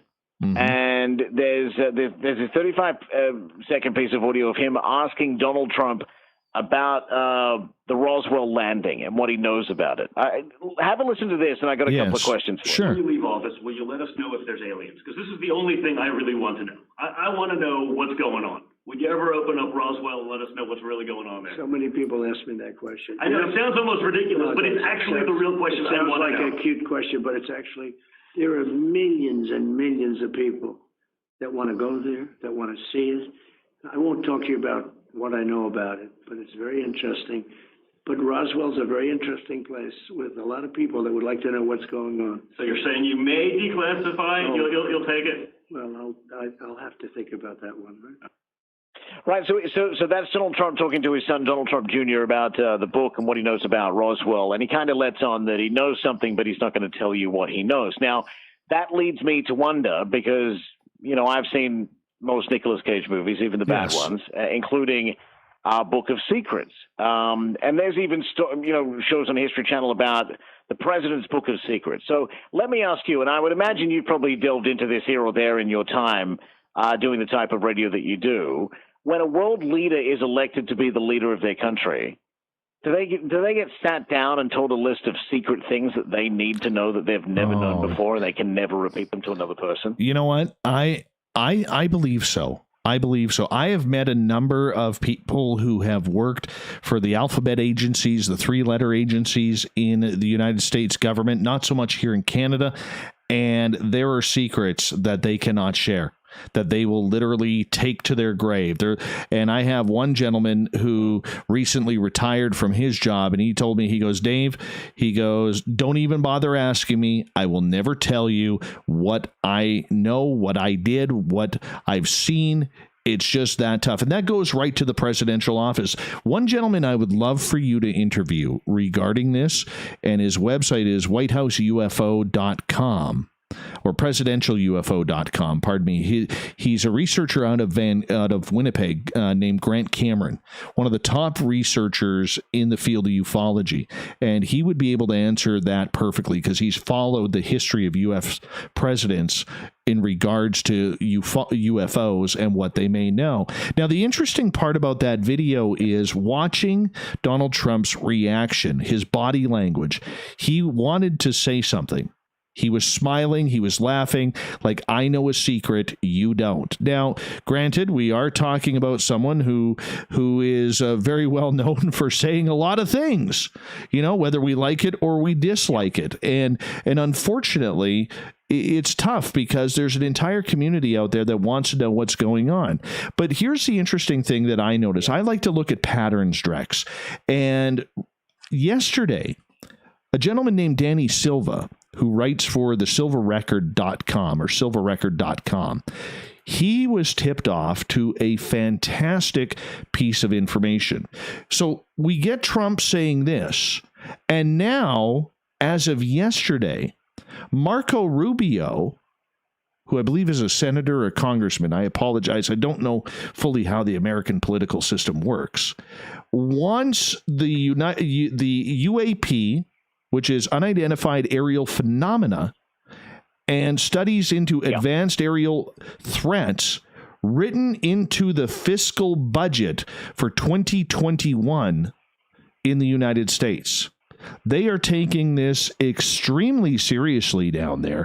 And the fact that they might potentially, if it passes through the Congress and Senate, that they may actually have true funding for UFO research to try and figure out what is invading their airspace and whether or not it is from another country on this planet or from somewhere else. They are taking it that seriously in the United States. And this is phenomenal. This has never been released before, and it's coming right now. It's exciting stuff. Exciting stuff. One final thing before we get out of here. You probably saw this in the news today, and I don't know how these weren't discovered earlier, but some large pits have been discovered near Stonehenge. Listen to this. Adding to the mystery, scientists have discovered a ring of large shafts a few miles from Stonehenge, which could be almost 5,000 years old.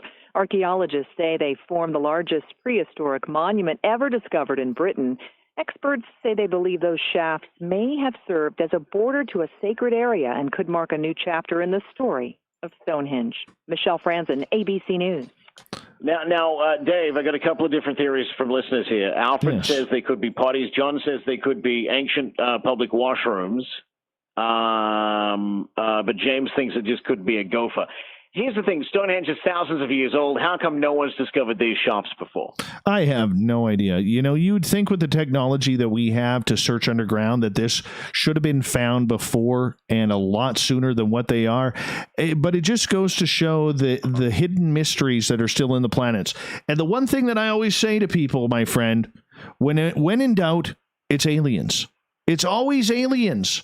You cannot turn your back on aliens when it comes to this. So I think they sent some sort of tractor beam under the ground, set up the rocks pushed up. Then we got this really cool Stonehenge sitting up there, and something that I will probably never see in my lifetime. Well, maybe one day. I'd like to go over there and see it. And, you know, you just have to wonder what they're all about. Were they shafts used to help maybe pull the rocks up into position? We don't know. That's all part of the mystery we get to solve. Yeah. So strange, man. Hey, thanks so much. Appreciate Dave Scott that. from Spaced Out Radio joining us tonight. Go to spacedoutradio.com. Man, thanks so much. We'll chat again next week, all right? Talk to you next week, my friend. Take care. There you go. Our buddy Dave Scott. All right, let's move on here as we're going to go over to the SOR Newswire. Captain Shirk has us already. Oh, there it is. There it is. Let's make this thing happen now.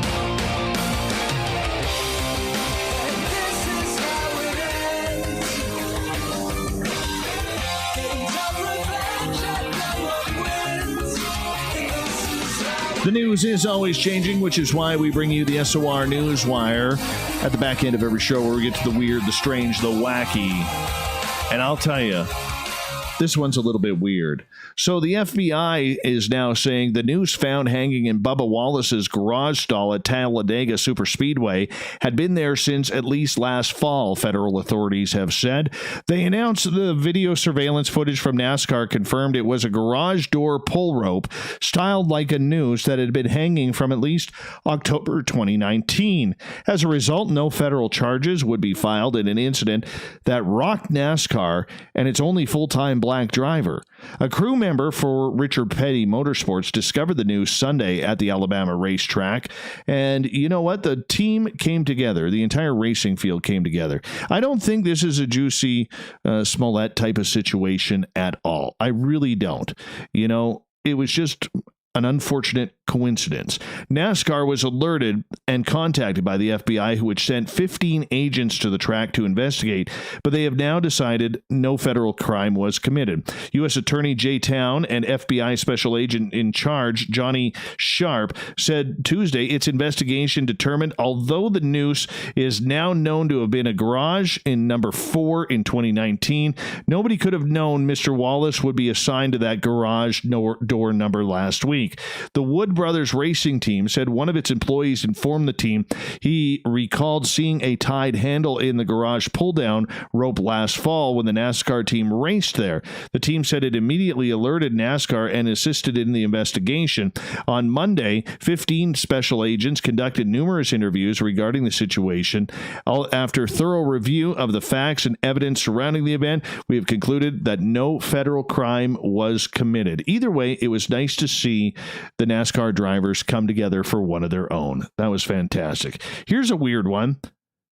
A woman on Reddit has gone viral with a very long-winded story about a neighbor's creepy frog statue and how she allegedly campaigned to remove it from their yard. According to the alleged exchange of events that the woman herself laid out, it all began when the 35-year-old woman and her husband were going on a walk with her 6-year-old daughter. As she stated on the Reddit post, the woman wrote that her family had been walking more as a way to stay active amid the coronavirus pandemic and found a really good 2-mile route through their neighborhood. There was just one problem. Recently, one of the neighbors put up a frog statuette for display outside their house. She goes, I find it really creepy, and so does my husband. My daughter hates it. She is absolutely terrified of it. Now, she refuses to go on the walks. Meanwhile, the woman did not explain whether there was a way to take a different route to avoid the frog statue, which she later described as being about a foot tall. Oh, Karen, I'm sorry you're so upset about somebody putting a frog statue in their front yard. You got to be kidding me. Got to be kidding me. Remember those rare Pokemon cards that you used to be able to buy? Yeah. Guess what? If you had this card, it could be worth a lot of money right now. An extremely rare Pokemon card, thought to be the only one of 7 ever produced that's still out there that they know of, is up for auction online, and it could sell for up to $100,000. The Pokemon Super Secret Battle No. 1 Trainer card, being sold by Heritage Auctions, is billed by the auction house as the holy grail of collectible cards, and its condition was rated a perfect 10 by experts at PSA.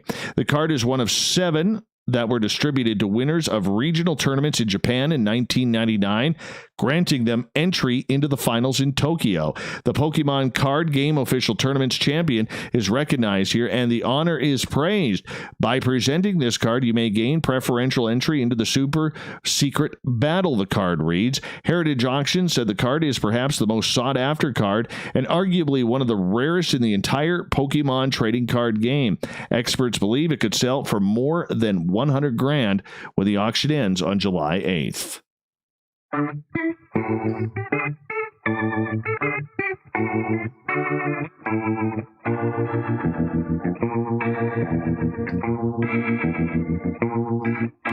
Thought of the Day happens every night at this time, where we ask a question on our Facebook and Twitter pages, then read your responses on the air because we love the audience participation around here.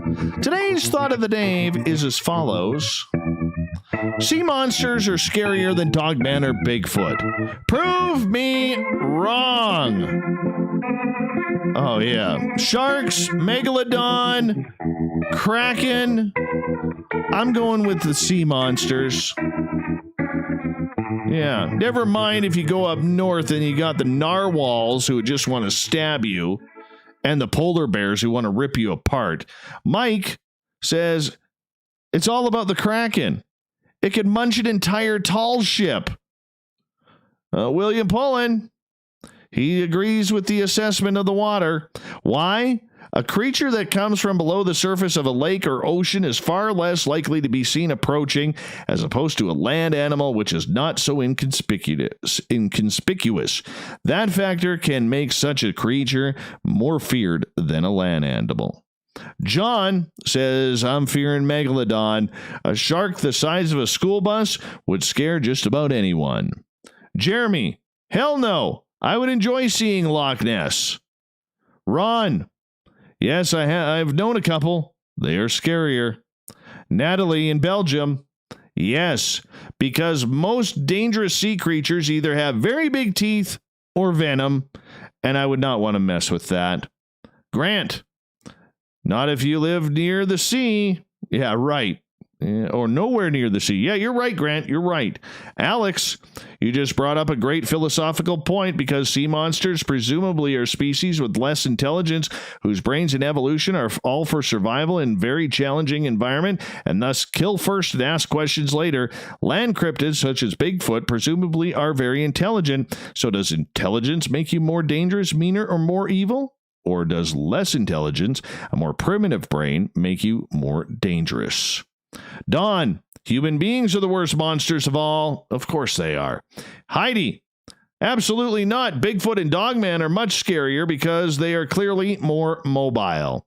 Scott, sea creatures are scarier simply because they have a large pool of opaque water surrounding them. Let your mind wander on that. That's where we're going to end the Thought of the Day right there. We will do it all again tomorrow on Facebook and Twitter. Come play along. It's kind of fun. Thank you to Captain Shirk for the abbreviated but always entertaining SOR Newswire. You can find that on our website at spacedoutradio.com, as well as our Facebook page, the SOR Newswire as well. And a big, big thank you to the legendary Stan Gordon. 61 years he's been investigating cryptids. StanGordon.info is his website.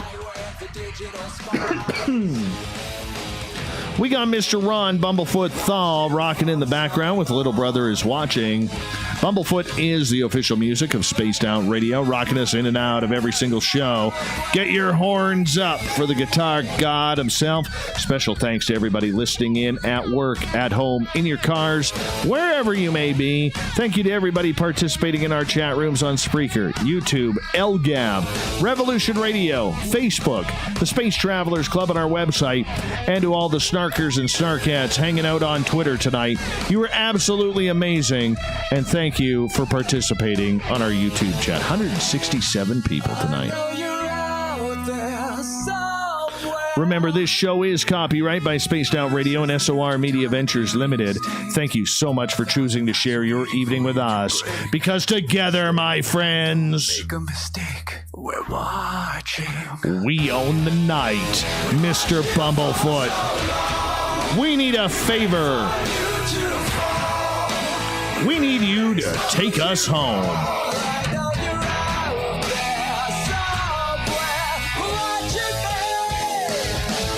The Woo train may have docked for the night, but tomorrow we shall ride on the tracks again. Your seats are available. Your tickets never expire, and there's always room for your friends to come aboard. We own the night. Have a great night. We'll do it all again tomorrow. See ya. It's a good show, everybody. That's a good show. Very highly talented show tonight. You guys were fantastic. Absolutely fantastic. That's a good high-quality show right there. Good high-quality show. You should be proud of yourselves. I am. Oh my gosh, it is so warm. Those headphones just make my ears sweat. Oh, they make my ears sweat so bad. Oh, it's good. High quality. That's what we do around here. Fun times, man. Fun times. Is that a new record for likes, too? I don't know. I forget. I think that's a new record for likes as well. 88, is it not? Is that a new record for likes? Anybody? Fill me in.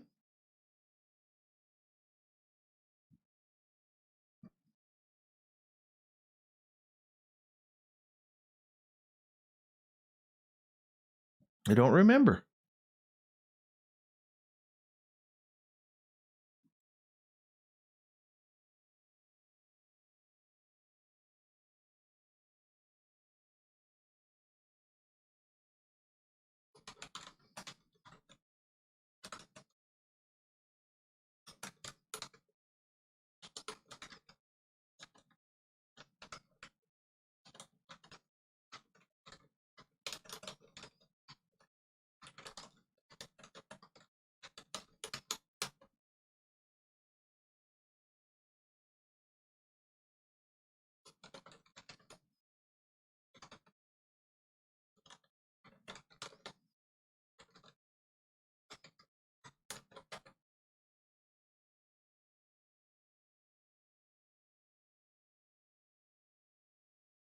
Give me a thumbs up before you leave, says Kyle.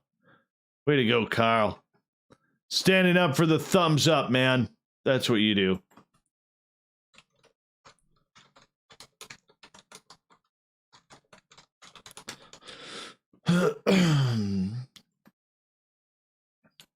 Want you for so long, wait for you to fall. We'll expose you all. I know you're out there somewhere. Excuse me. Watching me. $100,000 Pokemon card. Amazing. All right, guys. I'm going to quickly take a quick break here. I'll be back in like 3 minutes. All right. 93. 93.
All right. I think we're downloaded. Yes, we are. How we all doing tonight? I'm still buzzing over that great show. Man, we did well. Hey, Patrick Noble, how are you, man?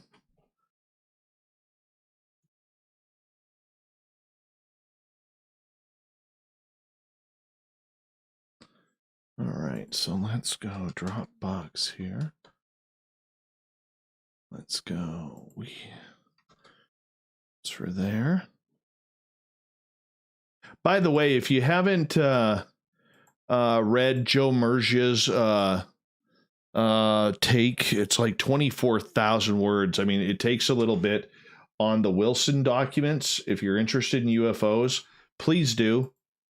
Joe has he's going to be on the show next month talking about this on July 1st.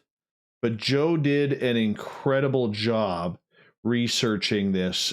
He was on with Richard Dolan earlier today, and he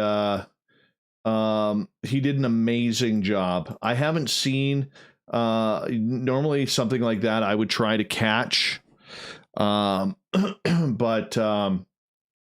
I didn't get the opportunity to because it was my son's birthday. But I can tell you this, Joe Mergia has done a great job with the UFO files and the Wilson documents and breaking it all down. And if you have a real interest in what this whole thing is, this is huge. And he really, really deserves the attention and the support that he is going to get for this, because he worked his ass off for it. It was great journalism, and you might want to check it on out. To be absolutely blunt, I think it'd be good for you guys if you have the time to read that. There's a lot of controversy over the Wilson documents. I think when there's fuel, there's fire. And I really do believe that there is something massive happening there. And, when a guy works hard like Joe did to put this all together and really break it open before the New York Times is going to do that, which is what we're hearing is going to happen, it really deserves the attention. Whether you agree with the subject or not, the big thing is this guy worked his ass off for this, and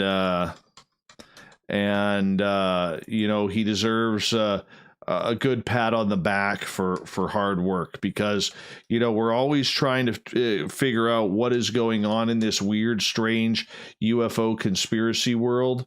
And when you get somebody who's working hard like he is on that, it's well deserved, and take the time to read it. It's a long-winded read. Let me find his website for you, and I'm going to post it. I believe it's ufojoe.com. Is that what it is? Let me just find it here. Joe Mergia website. It's ufojoe.net. So I'm going to type this into our chat room here. So just go to ufojoe.net. That's where it is right there. And check it on out. It is an incredible, incredible piece of work. It's a 4-part series. He put his blood, sweat, and tears into that. And, I don't usually recommend a lot of work. You guys know that. But this is well worth the read if you're into ufology and wondering what is going on out there, because it's an ugly world out there, and there's a lot of secrets that are being kept from us. And I believe these Wilson documents are a part of that.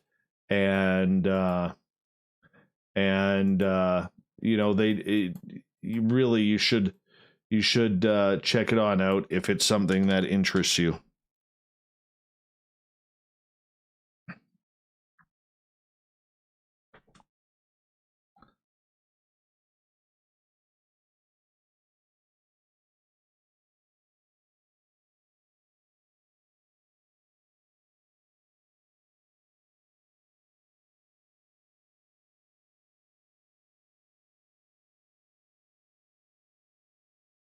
There we go. So check that on out.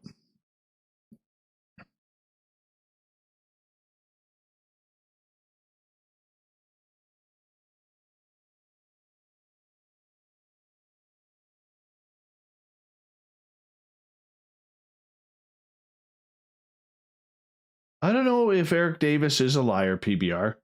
I don't know. I mean, look, Admiral Wilson came out a week ago and said Eric Who really trying to shut up everything. And it's, it's easy to go both ways. Okay. It's easy to dismiss, him saying, okay, I don't know who this Eric Davis guy is, because Wilson had he was a high profile dude, man.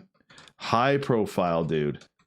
And it's easy for him to be able to say that and try and quell the subject that he probably doesn't want to tamper with his own rank and file and his non-disclosure agreements. But I really think that there is something to this that is completely there. Fitness girl, yeah, you're totally right. Best place to hide a lie is between two truths. That is a very big, bold statement right there. So, yeah. I haven't had the chance to see him talk yet. I apologize if you have, PBR. You're one up on me on that one.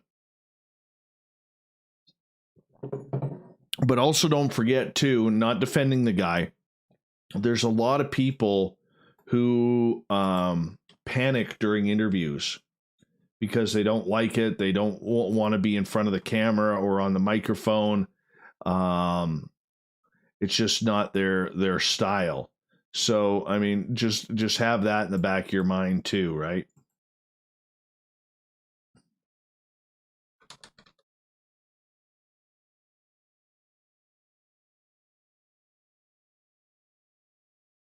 Oh, he very, very may have, Gnome. He very well may have. Right? Like, we don't know. We don't know. That's why I said, just read Joe's article, read it thoroughly. You may get bored of it. You may get angry with it. You may absolutely love it.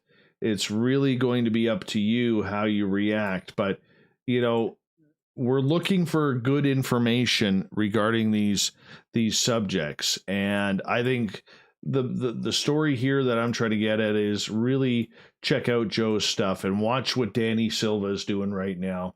And Tim McMillan, they are doing some pretty hefty and heavy lifting. I talked to Tim McMillan today just about the subject. He'll be on the show on July 17th. And we're going to be able to get seriously heavy into a lot of this stuff.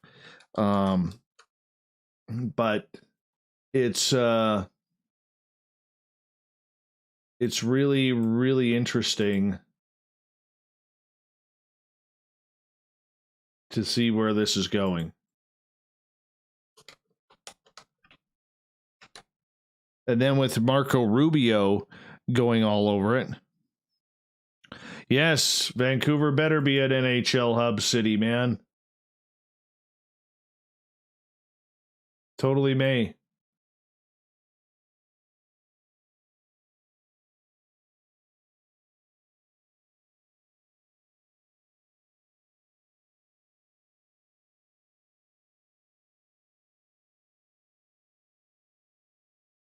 The Roxy is going to be pounding in Vancouver if that happens.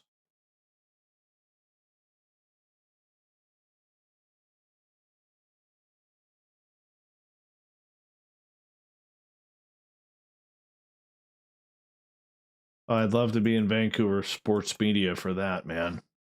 I really would be at a hockey game every day. Every day. It would be phenomenal.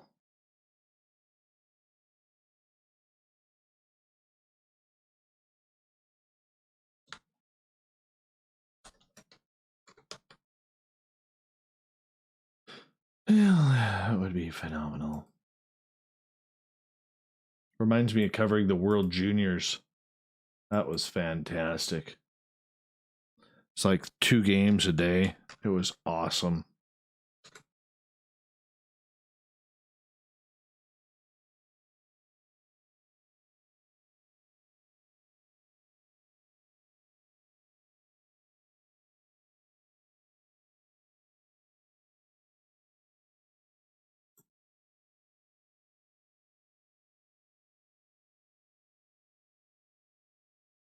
Yeah, it is a lengthy read, man. It is a lengthy read, and you know, you gotta.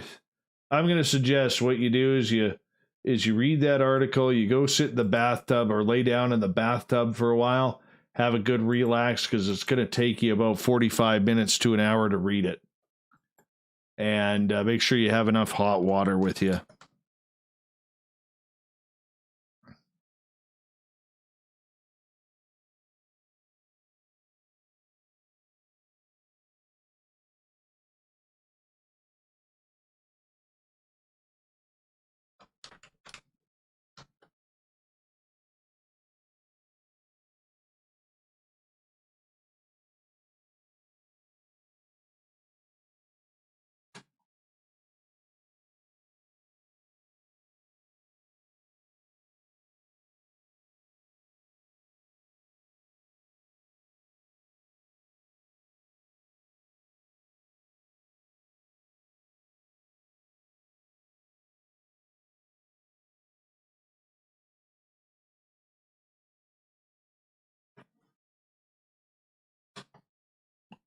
Let's go in here. 4 more likes for 100. Have we hit 100 before? Have we hit 100 likes before? I don't know. I'm only seeing 95 here.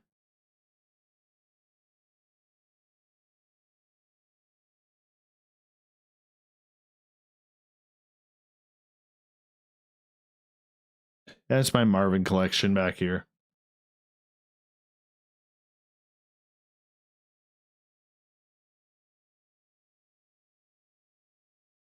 All right, everyone. Time to choose your 4-digit your 4-digit or not your 4-digit, your 6-digit verification code for tonight. Why couldn't I get that out? Okay, your 6-digit oh my God, Dave. Your 6-digit verification code. That's what we need. Your 6-digit verification code. All right, who the hell was on? Stan Gordon.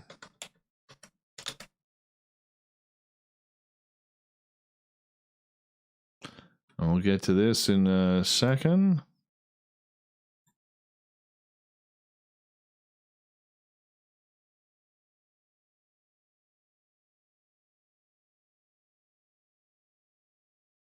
All right, here we go, everyone. 6 digits.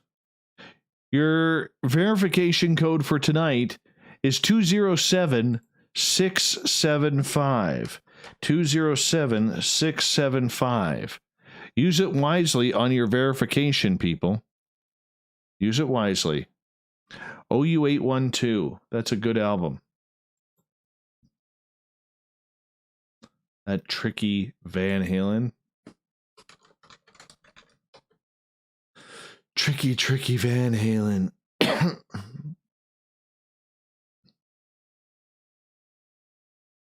Tricky Van Halen.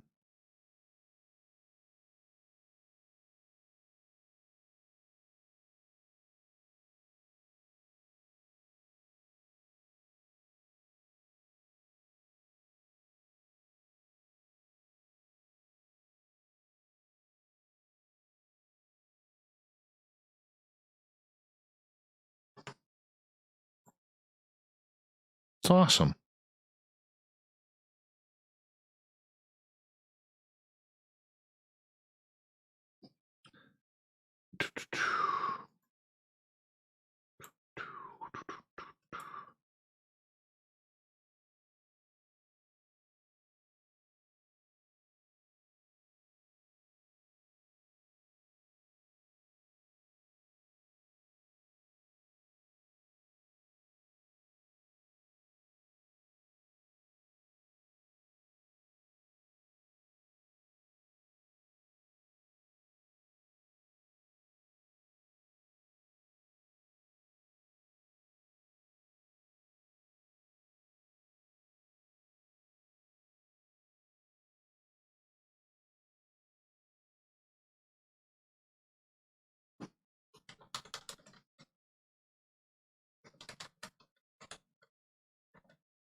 Are you in Vancouver there, Fitness Girl?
Well, you're in South Africa. Well, that's amazing. Thank you for that. Thank you. 9:23 a.m. there. So you are 9 hours ahead of me. Funny. I would swear you would be like 15, 16 hours. I've never been there. I would love to visit there. I'm not going in the water. Actually, a good friend of mine in my town, he's a doctor. He was trying to get his doctor's license in Canada, and unfortunately didn't pass the test, so he had to go back to be a doctor in South Africa, while his wife and children are still here. And he was telling me he lives right near Kroger National Park, and he's like, and he's got this awesome accent. I'm not even going to try and do the accent, but he's like, Dave, anytime you want to come to South Africa, you come to South Africa. He goes, I'll throw you my keys, and you go, and my butler will he has a butler. He goes, my butler will take you to Kroger National Park where you could see all the wild animals and the lions, and because I really want to see like lions and elephants and everything in the wild. I just think that would be so beautiful. And I'm like, dude, I don't know if I'll ever be able to. I don't know if I'll ever be able to afford to go there, but yeah, he's like, yeah, just take my house, man. Take my house and just go there. And I'm like, oh, Kroger National Park. How I would love to go there. Absolutely love to go there.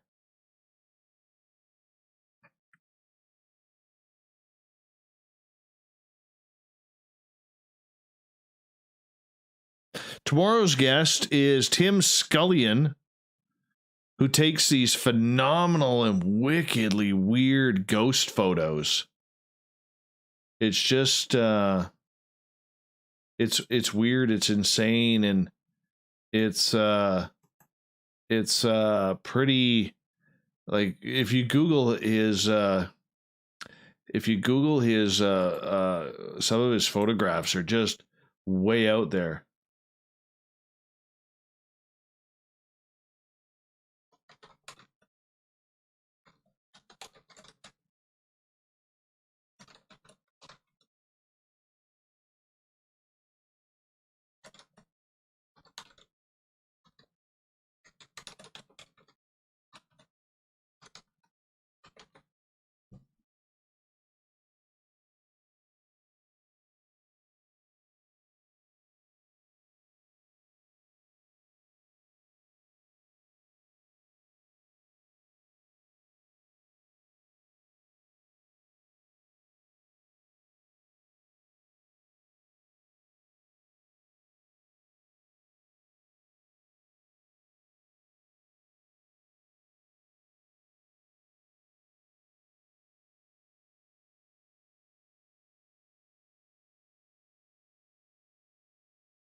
Oh, that'd be amazing to go there. Just amazing.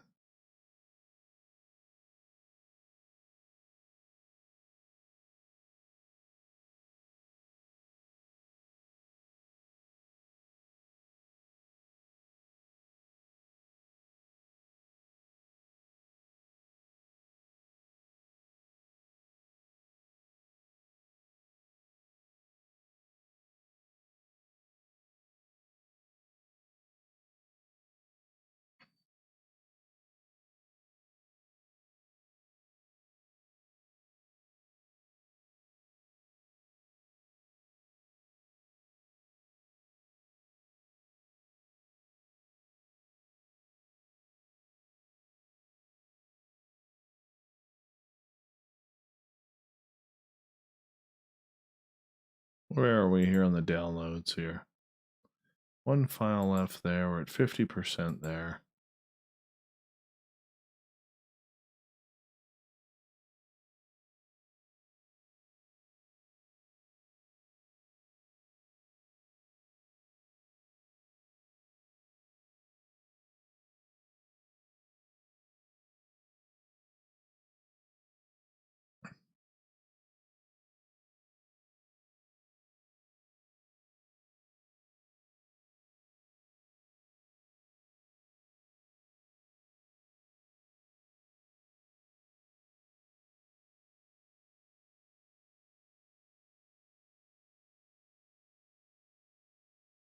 Yeah, I'm not even saying anything, and there's still like 103 people there.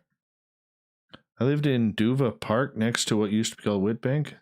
Where's that, Carl? Now I gotta Google that. Duva Park. Oh, spelled that wrong.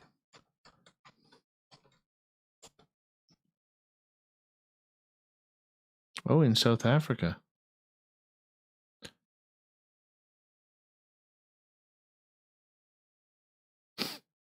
I'm not going in the water there, though. No bloody way. Sharks. Kroger National Park. How big is this? The big five that are there: lions, leopards, rhinos, elephants, and buffaloes. Hundreds of other... Oh, excuse me. Hundreds of other animals make their home there, as do diverse bird species such as vultures, eagles, and storks. Mountains, bush plains, and tropical forests. Oh, 19,485 square kilometers. Oh, these photos from Kruger. So beautiful.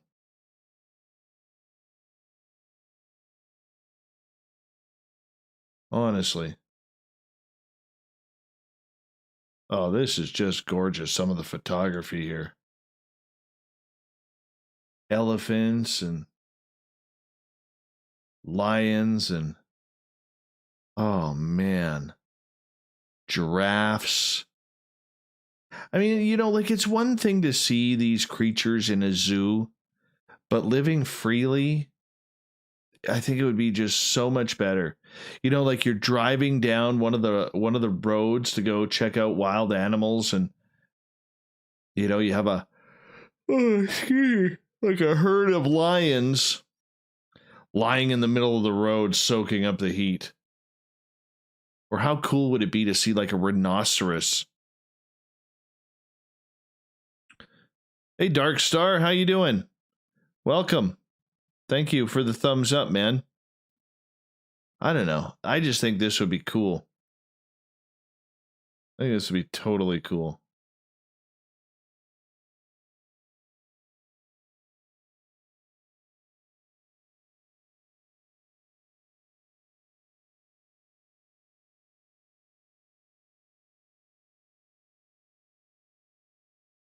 I mean, the scenery is just majestic.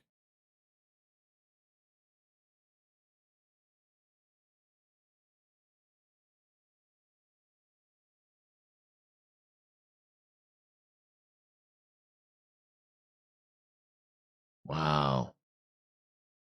This is just awesome. Just awesome. Just Google Kruger National Park. One more like. Let's just get one more like for 100.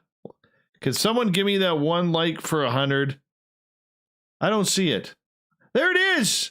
There it is. Oh, hell yes. Fantastic. Thank you. We have a new record. 2 new records today. 7 days you spent driving around Kruger, Carl? That had to be amazing, man. Hey, Tommy L. Thanks for coming in, man. Honestly, that had to be absolutely amazing driving around Kruger.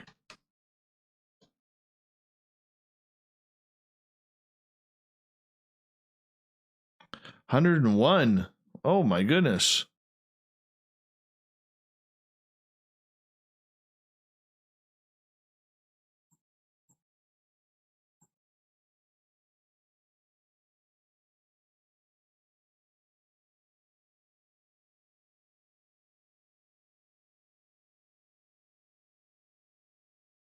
That's awesome. 102.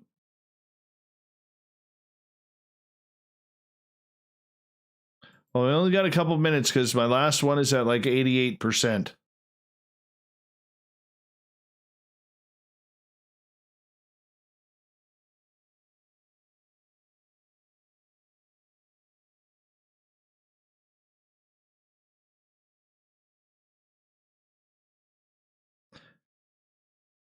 Hey, BTI 2270, thank you so much, man. Appreciate you doing that.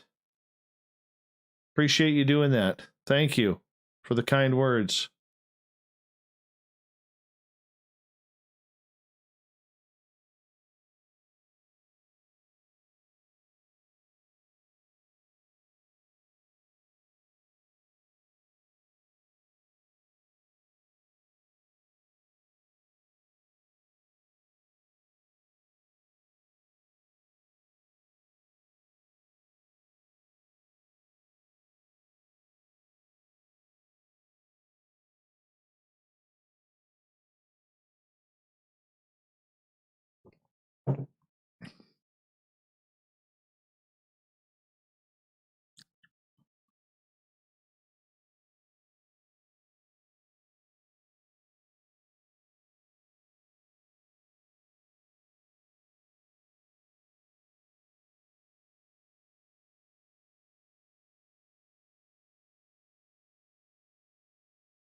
Got charged by a bull elephant. Not fun for about a minute with the wife and kids yelling at me. Oh my goodness, that had to be. Oh man, that would soil some shorts. Totally soil some shorts.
All right, everyone.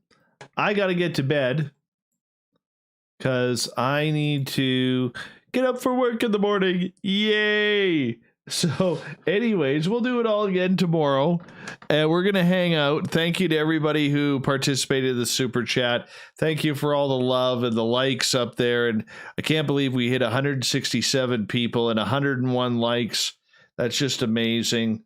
And I think it's just completely phenomenal. Still weirds me out a little bit. Thank you to all of you for everything that you do. You are amazing and awesome. And tomorrow night, once again, ghost photographer Tim Scullion is something that is going to be a fantastic show once again. So let's check it on out together. And I'll be here. You be here. Invite a friend. And that's how we keep growing. Much love, everybody. We'll talk to you tomorrow night. And let's hang out. I'll be here. Thanks. Maybe I'll wear a